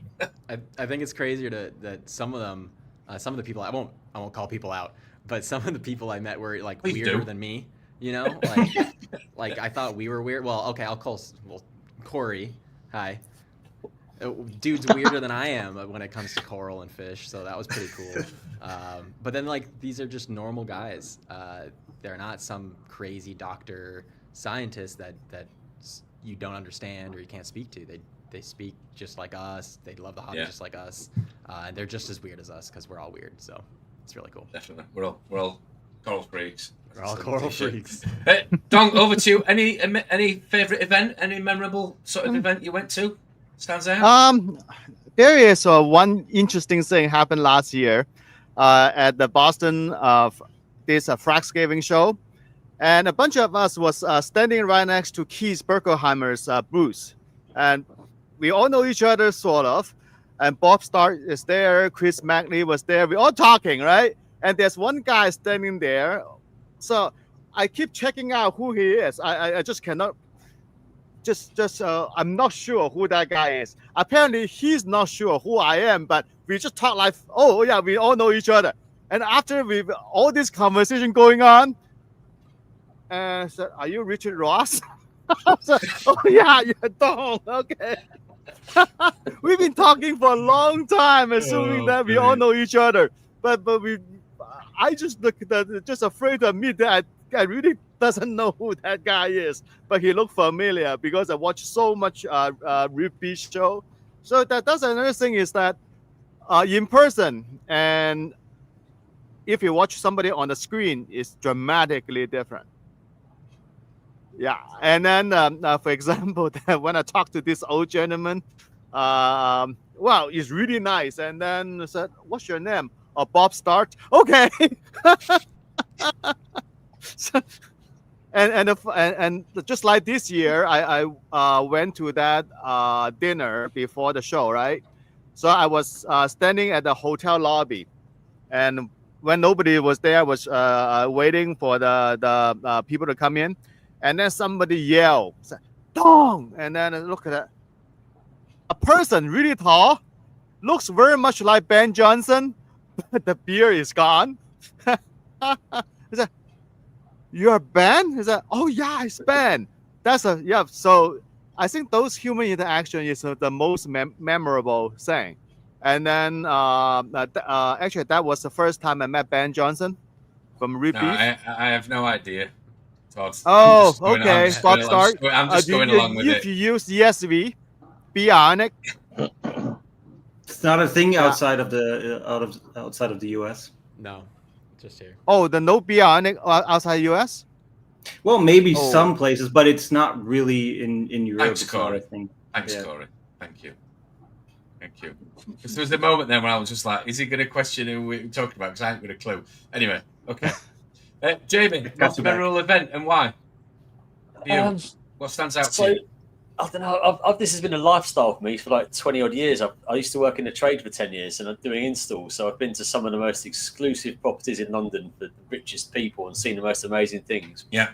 But the one thing that stands out for me is, as you mentioned earlier, I sort of help out AAC on a voluntary basis as and when I can around work and that. And I was helping out Coral Freaks last year and I was in the store beforehand, polishing the glass, making all the displays look amazing. And Than was walking around, Than Thien of Tidal Gardens, with his camera, and he stopped and focused on the MPS tank they've got in there, which is quite unique, right? To be fair, and I just happened to be working on it at the time, and Than stopped and asked me for about 20 minutes of conversation, questions on how we care for these corals and about. This is a geezer that's probably forgotten more than I've ever known about coral, and he's asking me questions about how we look after this. So what you're saying is you've never lied as much within 20 minutes as you did on that occasion. He's probably gone home and killed shitloads of coral. But no, it was a real sort of out of skin surreal moment. I was like, Than's asking me how to keep coral. I was like, what sort of effed up parallel universe am I in right now? But, yeah, that was quite cool. Yeah. Good. Fair enough. So we said we're going to compare. We've not really done that much comparing. We've discussed collectively. So Steph, help me out here. So you've been hosting Coral Freaks recently. You've seen what the guys do in America. Will, Dong's on, Fox States, Corey's Germany. What do they do that we don't do? What can we do more of? Come on, get involved. Talk. What can we do? I think they're just. We said it already. It's the American way, isn't it? It's just the energy and the fun and the enthusiasm and massive. So we need a UK diver man. Is that what you're saying? Right. I think so. Yeah, I think so. There was talk about getting him over for Coral Freaks actually, but I think we could do a UK casting live on the channel. That'd be entertaining. Yeah, I think that. Yeah, definitely. Okay, or we can fly the diver man over. It'd just be a fat guy in speedos over here, though, wouldn't it? Yes, definitely. Yeah, but John Wright outside Skegness with the 99. Yeah, moving on. But no, so will you say the glitz and the glamour? Because I took that from the rap. It was definitely the Disneyland of reefing, as I called it. What do you sprinkle on that's maybe, makes it a little bit different? What do? You talked obviously about your planning, the marketing, the giveaways, but what do you think that we could do maybe more of to elevate it a little bit more, put a little bit more sugar on it? What do you think? Anything you could constructively give us? Yeah, I think what really sets it apart, and I don't know because I don't get UK marketing, of course, but I think the marketing beforehand, getting the word out better, because Reefapalooza has been doing it for a long time, so they kind of got it down. But to get the name out beforehand to the right people is really the key, I think.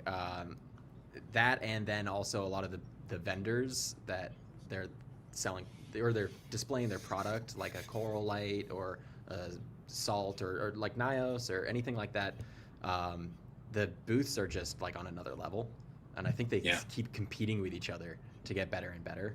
But do you not think that's because the US? Sorry, do you not think that's because the US market is going to be naturally so much bigger than it is for us in the UK? So there's going to be naturally an investment that's there's a return on investment, isn't there? Clearly for the brands, you've got to. I think that's going to absolutely be the deciding factor. I think it's just going to have to be downscaled slightly for a smaller market, and then that's where I think getting the word out properly beforehand gets. Really helps you find that success the best. I'll also say that I think bringing these brands in and allowing, like we had talked about, allowing customers or people to feel these products and try them, interact with them. I think that's really key.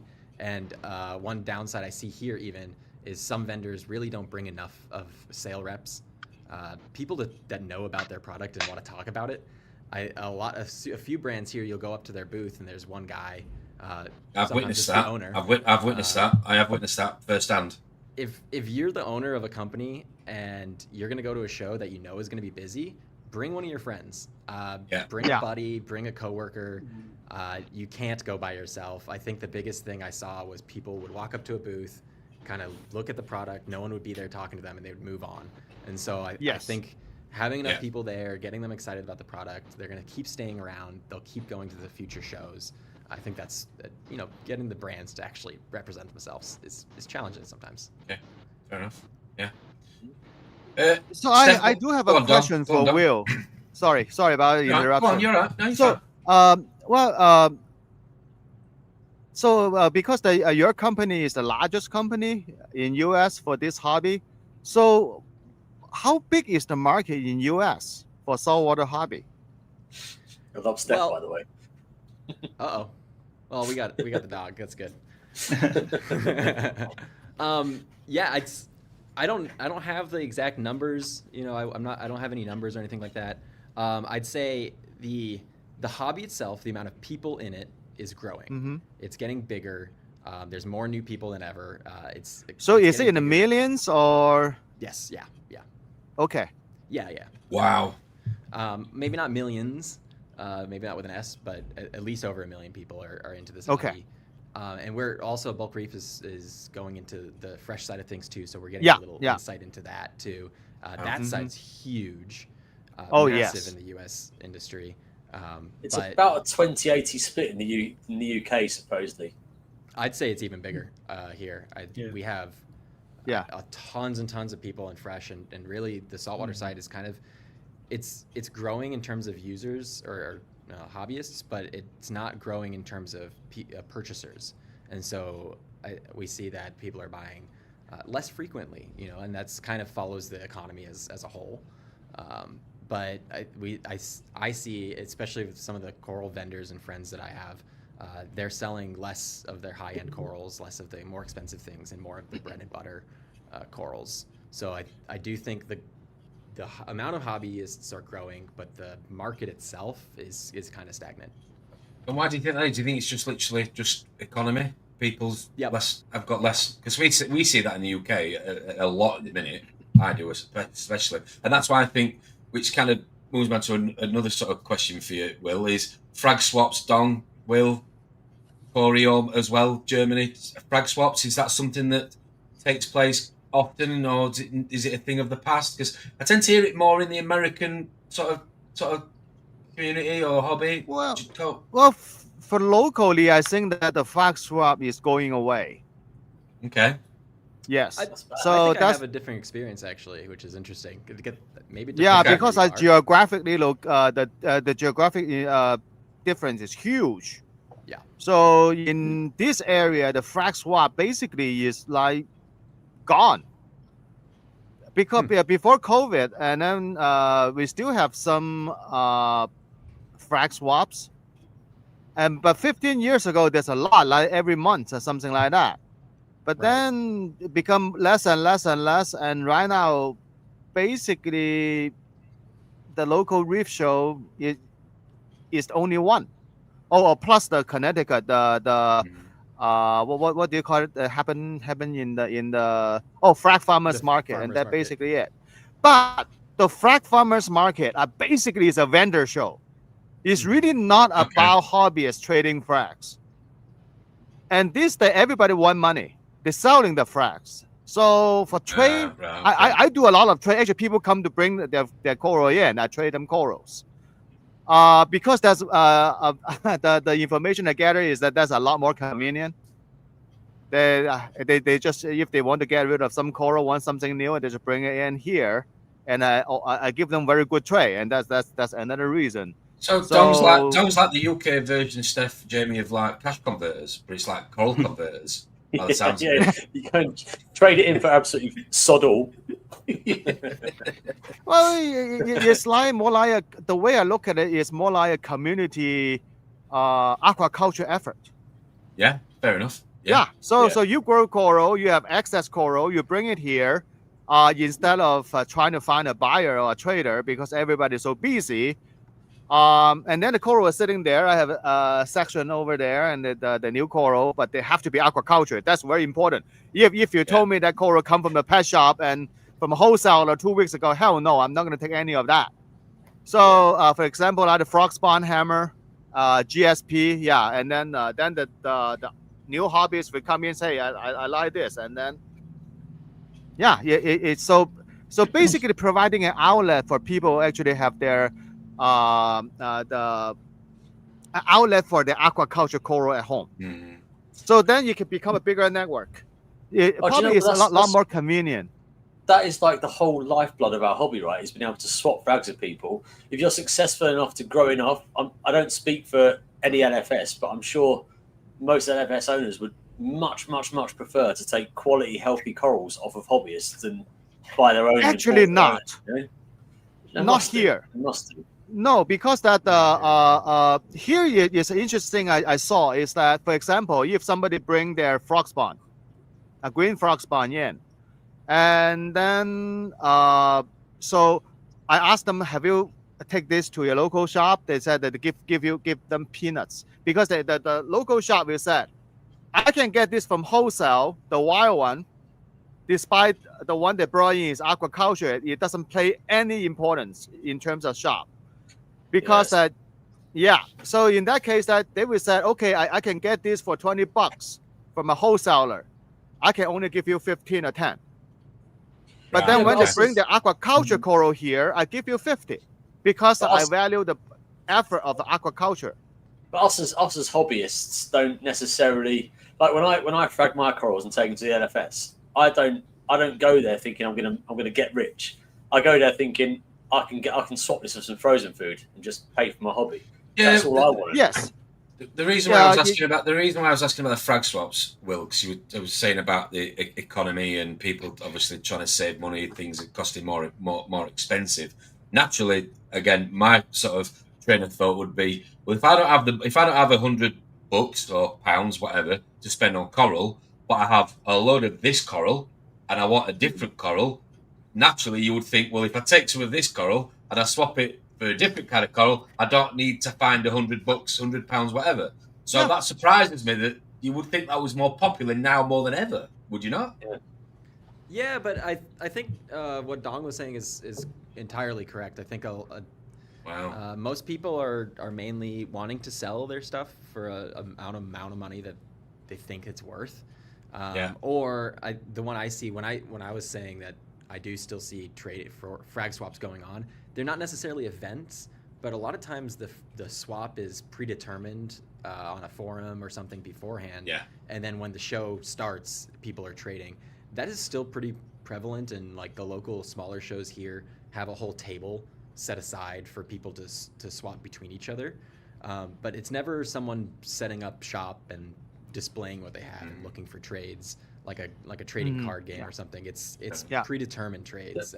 This is where I probably would say, and without any intention of causing any offence, the UK is distinctly different in that case. I think we're very much more a swapping culture and giving fragging.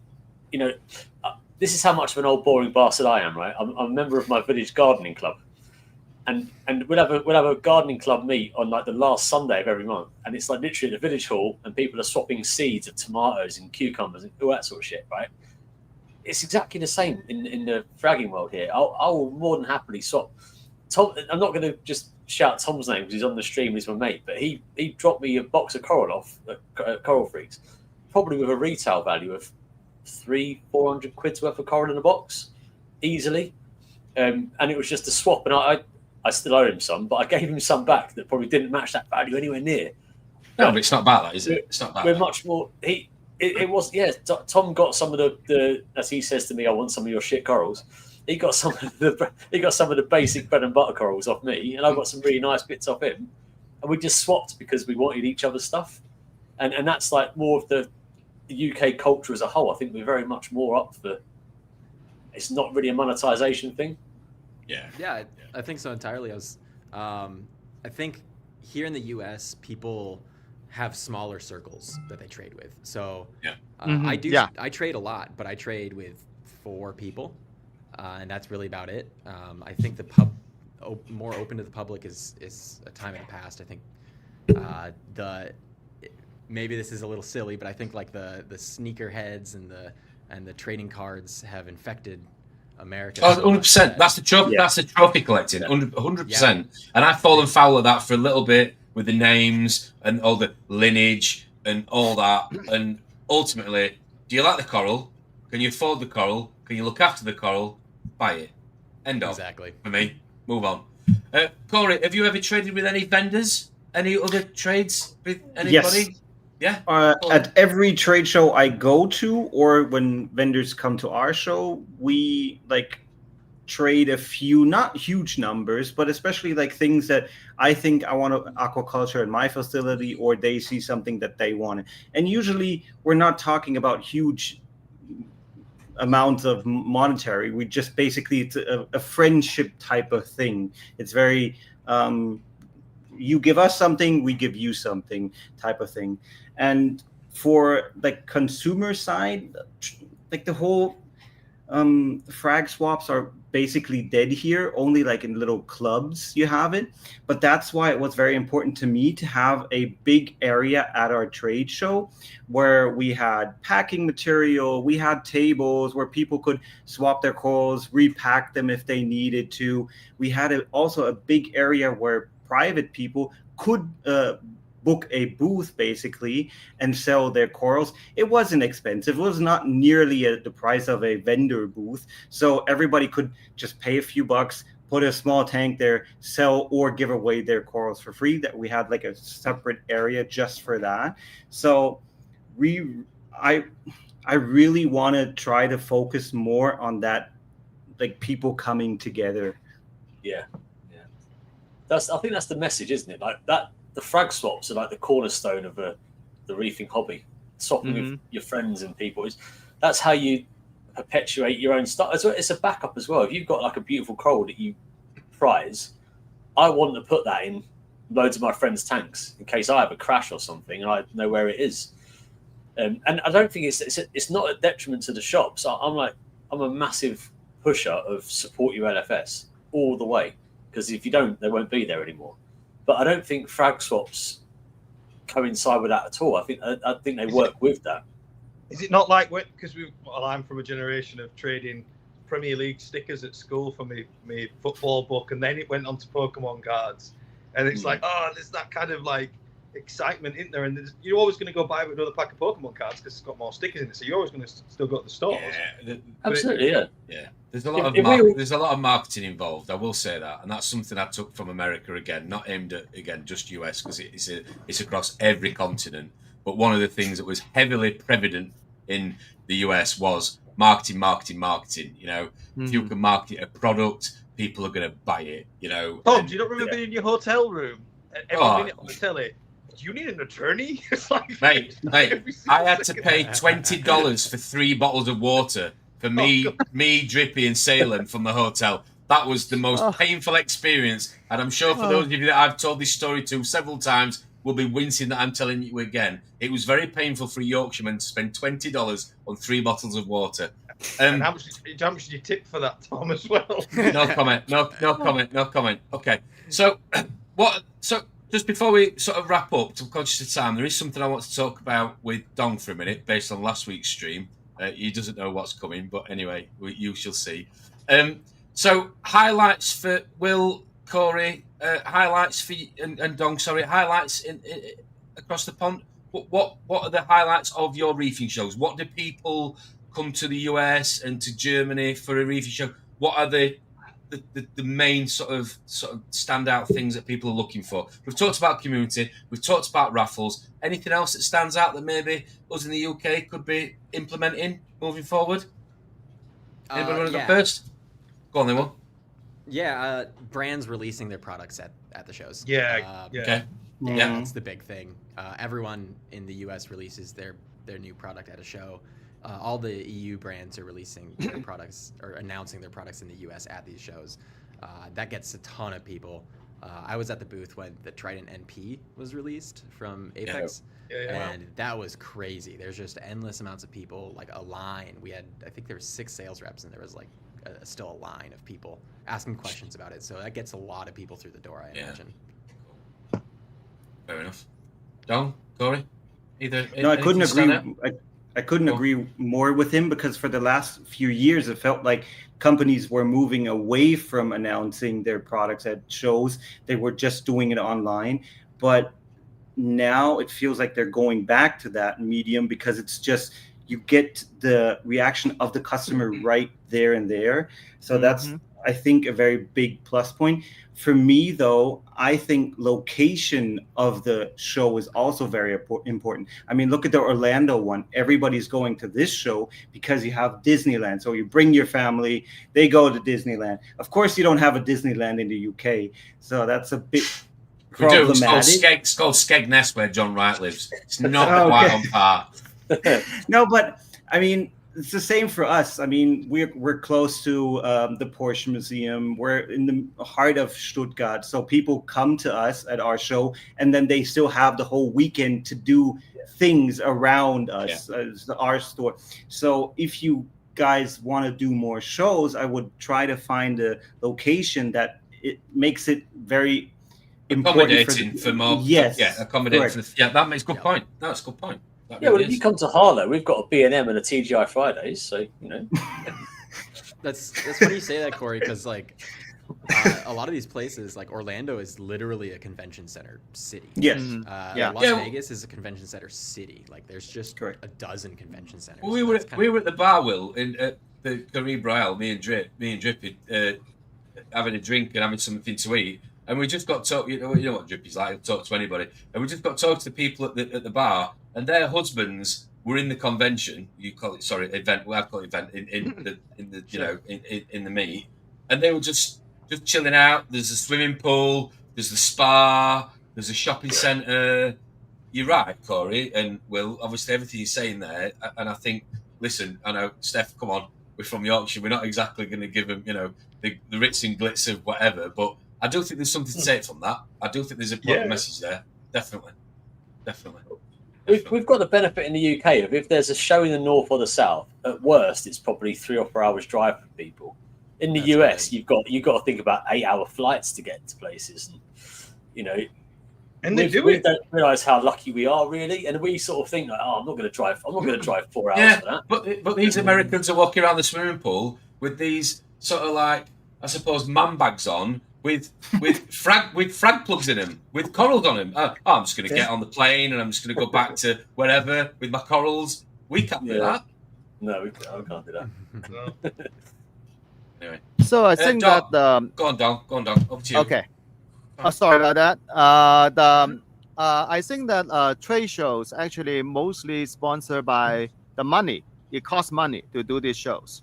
So most of the money actually come from sponsorship from vendor. I think that the internet make vendors thinking about if they can make more YouTube video or Instagram account, they can advertise the product more effectively. That is not really the right way to do in this hobby. Yeah. The right way to do, if I have a vendor, if I have some new products, I go to local club and sponsor a small scales of fractional event. Not very big, not a Repalooza, those kind of big things, but a localized event associated with the local club. And then I will bring my product to our customer. I show them in person, let them feel it, let them touch it. Yeah. So basically think about it this way. For a national size show, that you want your customer to fly, spend the time and money to fly to a certain location and see your product. And then a lot of people will lose their motivation just because of that. That means that you, the way I want to say is that you want to bring your product to your customer to get a localized, smaller scale, this kind of show. You probably get a lot more, you have a better community building and also a lot more effective advertisement this way. Yeah, absolutely. Don, yeah. Last week we were talking about something called a standing wave. Yeah. Do you know how many comments and emails I've had about this standing wave? Oh, it went big. Yes, I also know many people have water on their floor. I've tried it.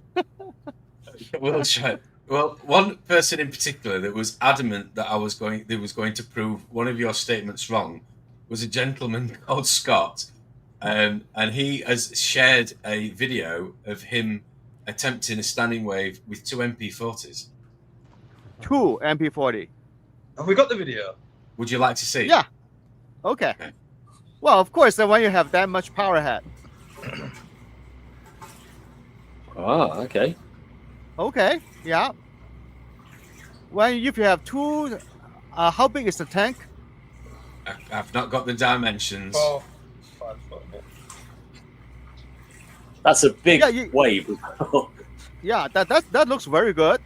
And actually, there's another gentleman post on a YouTube comment saying that he is able to use the cologne, the MP40 cologne, put on the M5 mode.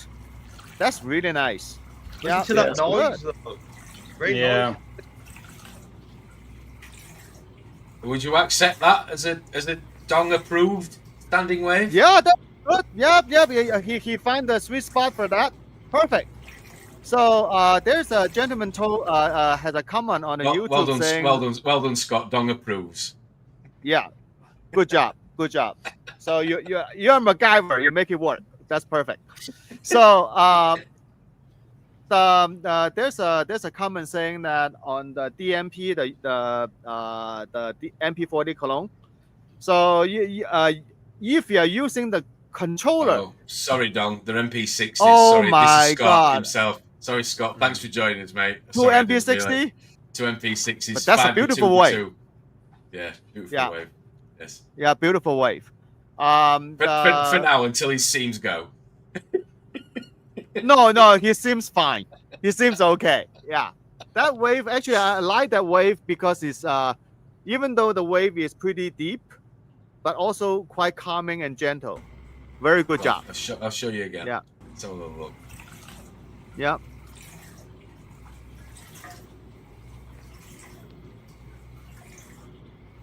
Nice. And what is that? What Metal settings halide or what? No, I think it's a diffuser. Diffuser of the radio. Yeah. Scott, what settings are your MP40s on? Is that exactly? That's what I'm trying to find out. Hey, isn't it the blue one? Scott. Like the blue? I think the blue is the wave mode. Yeah, that must be the Mobius, right? He must control it through Mobius. Yeah, 100%. Yeah. Yeah, then the Mobius setting. Maybe he can share the Mobius setting. Yeah, that would be good. Go on, Dong. Sorry, as you were saying before I rudely interrupted. Go on. Sorry, what were you saying? Oh, the share the Mobius, the setting on the Mobius app for those 2 MP60. Holy moly, that's MP60. It's on Nutrient Export. Yeah, they're big pumps for that size tank, though. To be fair, aren't they? That's a lot of water. Yeah. There's a lot of water for MP60. Looks good though. I think he's done a good job. I think he's done a good job of that. Let's just watch it. Just the noise of the weir box. We spoke about that. Like, you know what I mean? And I mean, look at the fish. Not even the standing. Even the fishes are doing the standing wave. They're not swimming around. I do really want to try it, but it's just I don't think it'd work, would it? I think the fish is having fun. That'd be a bit fun. Yeah, but I mean, just look at the chromis, all in just one corner. Yeah. I think the chrome is at one corner, probably because they see the camera. Yeah, it could be. Yeah. I think we can say Scott, point proven and point proven well. Yes. Yeah. Thank you very much for sharing that with us. Thanks for emailing it in. If anybody else has had another go with the standing wave, please email it in to us, because we would definitely like to see your success or attempt, whatever it may be. How do you do this slurping noise? Yes, I can imagine that'd be a bit annoying, like Steph just said. Goran, you a fan? Will a fan of the standing wave? Opinions? If it's not in a living room, yeah, it's loud. I've done it before. I've done it with a Tunzi, the wave box. Yeah, it's pretty loud. Yeah, I had it on a timer as well. Just most of the time when I'm not at home, so I don't have to see it, but have the benefits of it. So I had it while I was at work. I actually love to see that and also hear that sound. Very calming. I love it at work. This tank is fairly loud, just because there's so much water going through it, and it is really calming. But I wouldn't want it at home. 15 minutes for lights out. Okay. I think that's perfect then. Yeah. Here we go. Okay. Here we go. So, Steph, I'm going to kind of throw it at you because since you hosted Coral Freaks and you have said you're going to pick the baton up with Connor, hopefully from AAC. What's the next event then for us Brits? What's happening in the UK? Anything? At the minute, we haven't even spoken. We haven't. So, put me on the spot, Tom. We have it on a high priority list. Okay, all right. I'll ease off a minute. So it'll include strippers this next time. No, we've got a year yet. We've got a year yet to work on Paul. Paul says this every time. Oh, it's my last time. It's my last time. And then enough time goes by, and he gets the itch again. So if Paul, Steph, and Connor can sort of get together, I'm sure it would be good. I mean, Connor will do all the work, and Paul will just decide to do it again. Like Tyson Fury coming out of retirement. Saying that though, you know, and as important as it is to have them there, but we've also got the Aqua Age and the reef meets up and down the country because not everybody. I mean, obviously America's a huge, you know, country, continent, whatever you want to call it, in terms of people travel. I mean, I couldn't believe how the distance that some people travel for these shows. Yeah. And it's so important to them. I mean, I don't expect to know the exact number, but how many would you say on average you guys, Don, will have a year? Would you say that are advertised proper reef events, meets? What would you say they were? How many a year do you think you have in the States, roughly? Oh man, I think the Magna is gone, so that we lost that. Maybe 4 to 5 of them. Yeah, I'd say it's about nationwide. the same. Yeah. So that's not a lot then for the size of the US. But there's a lot more smaller events. Yeah, there's like an event every weekend, so you can't compare. The smaller events.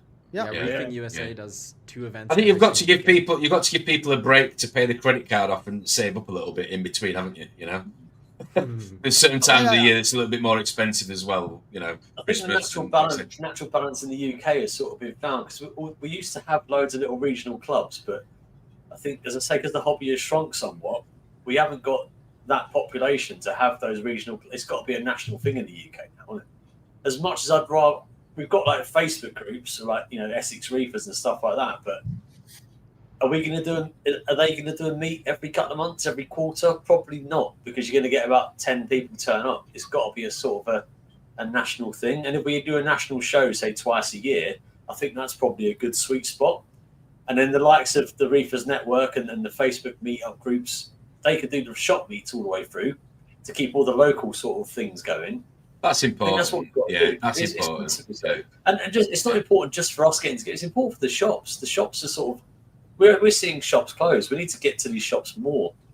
We need to have these people turning. We need to have a coach turning up at a shop every month. The utopia would be every month we pick a shop in the UK. A coach load turns up. We buy a shitload of coral, keep them afloat, and then the next month we do another shop and we cycle it. Well, I think unfortunately that's where it's a bit of a catch-22 because you've got to have the customers that are going to buy them to warrant you spending as a shop, to warrant you spending and investing the money on the stock. But if you don't have the custom, you're not going to invest in the stock. It's a bit of a catch-22 sometimes, I think, for some of the LFSs because it's a lot of money or dead money in livestock that they might not sell. That's sometimes the same with dry goods. That's why some people get frustrated that a shop might not have every brand of products because there's so many to stock these days. When by stocking them, that's like putting money on a shelf because, going back to the marketing we talked about, it's a fashion. It changes. It's very sort of heavily influenced with this is the new thing you should buy. So people stop buying that, and then the shop's got X amount of that, and how do they get rid of it? And that's where their money is. It's tied up in those products. So I think you're right, Jamie. We need to get more meets, but I think people their expectation needs to be very much of meeting with each other and maybe buying a coral.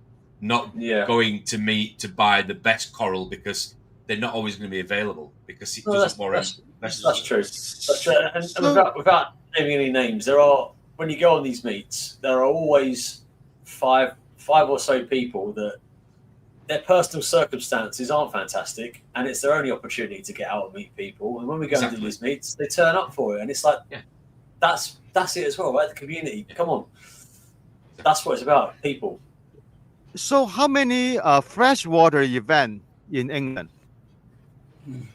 See, that is a lot. That is a lot more regionalised. So I can talk for this because I've come from the freshwater world, right? So that's the freshwater hobbyist clubs are a lot more active and vibrant than what we are. So there's probably a fish auction once a month I can find in the UK to go to, whether that be the Live Bearer Association, the British Cichlid Association, the British Fancy Goldfish Association. They all exist and they all do regular meets. But because, like we said earlier, the sort of 20-80 split, the freshwater hobby in the UK is much, much bigger than the reefing hobby. So they do go on. And to be fair, I still go to some of these freshwater meets because I've still got a freshwater tank and I'm into that as well. So I sort of dip in and out. But if we could take a leaf out of the freshwater hobby, it'd be amazing. But it's just down to numbers. We haven't got the numbers to do that. So what happened if reefers go to this freshwater hobbyist event and display tanks? I mean, what do you need to think try about and this recruit? way Like that- Jehovah's Witnesses who will stand outside the train station. Well, the thing is that many of us are like myself. I keep goldfish for so many years. I keep discus, and actually many saltwater hobbyists also keep freshwater or come from freshwater. So, for example, like William, like Bowery Supply, you guys should now. Well, of course, now your corporate strategy is going toward the freshwater, but you guys can just sponsor the freshwater event because there are more. That's exactly what's happening. People to the dark side. Yeah, and we're doing that in Germany now. We have a lot of bigger freshwater events, and they're slowly transitioning to saltwater added on, not their main focus, but added it on. And NIOS and ATI were one of the first companies to jump onto that bandwagon because we think that that's untapped potential of customers, as you said. Because a lot of freshwater people do think that saltwater is very hard and they're just scared to try it out, but it's not really that much harder than a good kept freshwater tank. So that's what we're doing now in Germany as well. Just through show of hands in the six of us here and everyone in the comments, who got into saltwater via having a freshwater tank first? I definitely did. Kind of. I bet that's quite a common theme, right? So maybe that is the way to go. Maybe we do go and do that. Tom's obviously smirking because he's like shits on everyone and he just went straight into a reef tank. No, I didn't. My mother got me into it in the 90s, so you can behave. Wind your neck in. No, not at all. Well, provided you don't walk home with some discus. But I think that's probably quite a common theme, and then there's also explore other things like how many fish keepers keep reptiles, how many exotic pet keepers are there that keep all of these things. I think we're all in that little club, aren't we, of having these weird pets, and I think we all share that interest in exotics. So there probably is. Why don't we go? There's loads of reptile and like tarantula shows and stuff in the UK that probably would have an interest in what we do. So what you're saying is we should convert freshwater to saltwater. Yes. I'm going to get one of those trolleys like the Jehovah's Witnesses have and put books on the front of it and stand outside every freshwater meet in the UK. Show them actually this is doable, this is fun, this is not hard. I love that we've now got Hello Reef because I saw that when I was in RAP. I spoke to Will about that when you guys launched that. And I think that's perfect because you scan the QR code and it literally holds your hand and goes. And that's maybe something for freshwater people, I don't know, who might think, I agree. Yeah, and the reptile show too. The reptile people actually will get into the saltwater hobby too. Yeah, I was into reptiles before I got to fish. Me too. Yeah. Oh God, I have too many pets. Reptiles, everything. All of our exotic pet keeping people are all our minds are focused the same way. We're all into the same sort of thing. So there's no reason why we can't recruit more in. I say recruit. I mean, expand people's hobbies. It's a good thing, right? Yeah, it's a good thing. Yeah, definitely. Yeah, definitely. Right. Well, thank you, gentlemen. Thank you for participating on this Friday afternoon / evening. Fully aware of where you are situated around the globe. Will, Don, thank you very much. Corey, as always, emotional. Thanks for tuning in. Thanks for joining us. Christmas tree or Christmas tree? Is it going to be there in January? Maybe I'm Corey from February? the future. You don't know. Maybe I'm from the Okay. future. Just saying. Okay. But no, seriously, Jamie, thanks for tuning in. Thanks for supporting as always. Steph, been a pleasure. Thanks for the support. Corey again, and Will, thanks ever so much for coming on and representing BRS. We love you so much in the US. We really do. Don, next Friday, what's on? What's happening? What are we talking about? Testing. Okay. Yep. So we're going to talk about testing and also about what is too much and too little. So testing, 1, 2, 3, and what is too much and too little in terms of parameters within your reef tank, which should be good for sure. There will be a Dong slide. He will be in his reefing workshop this week, putting that together for next Friday's reef show. So please tune in for that. But yes, last but not least, big shout out again to Will from BRS TV, Corey Treadwell from Nios White Corals. Thank you very much for joining us, gentlemen. Steph, as always, Jamie, as always, and those of you in the comments, thanks ever so much for joining us on this Friday night's show. Have a nice weekend, whatever you're up to. We'll see you all next Friday. Happy reefing. Take care. Bye-bye, everyone. Yes.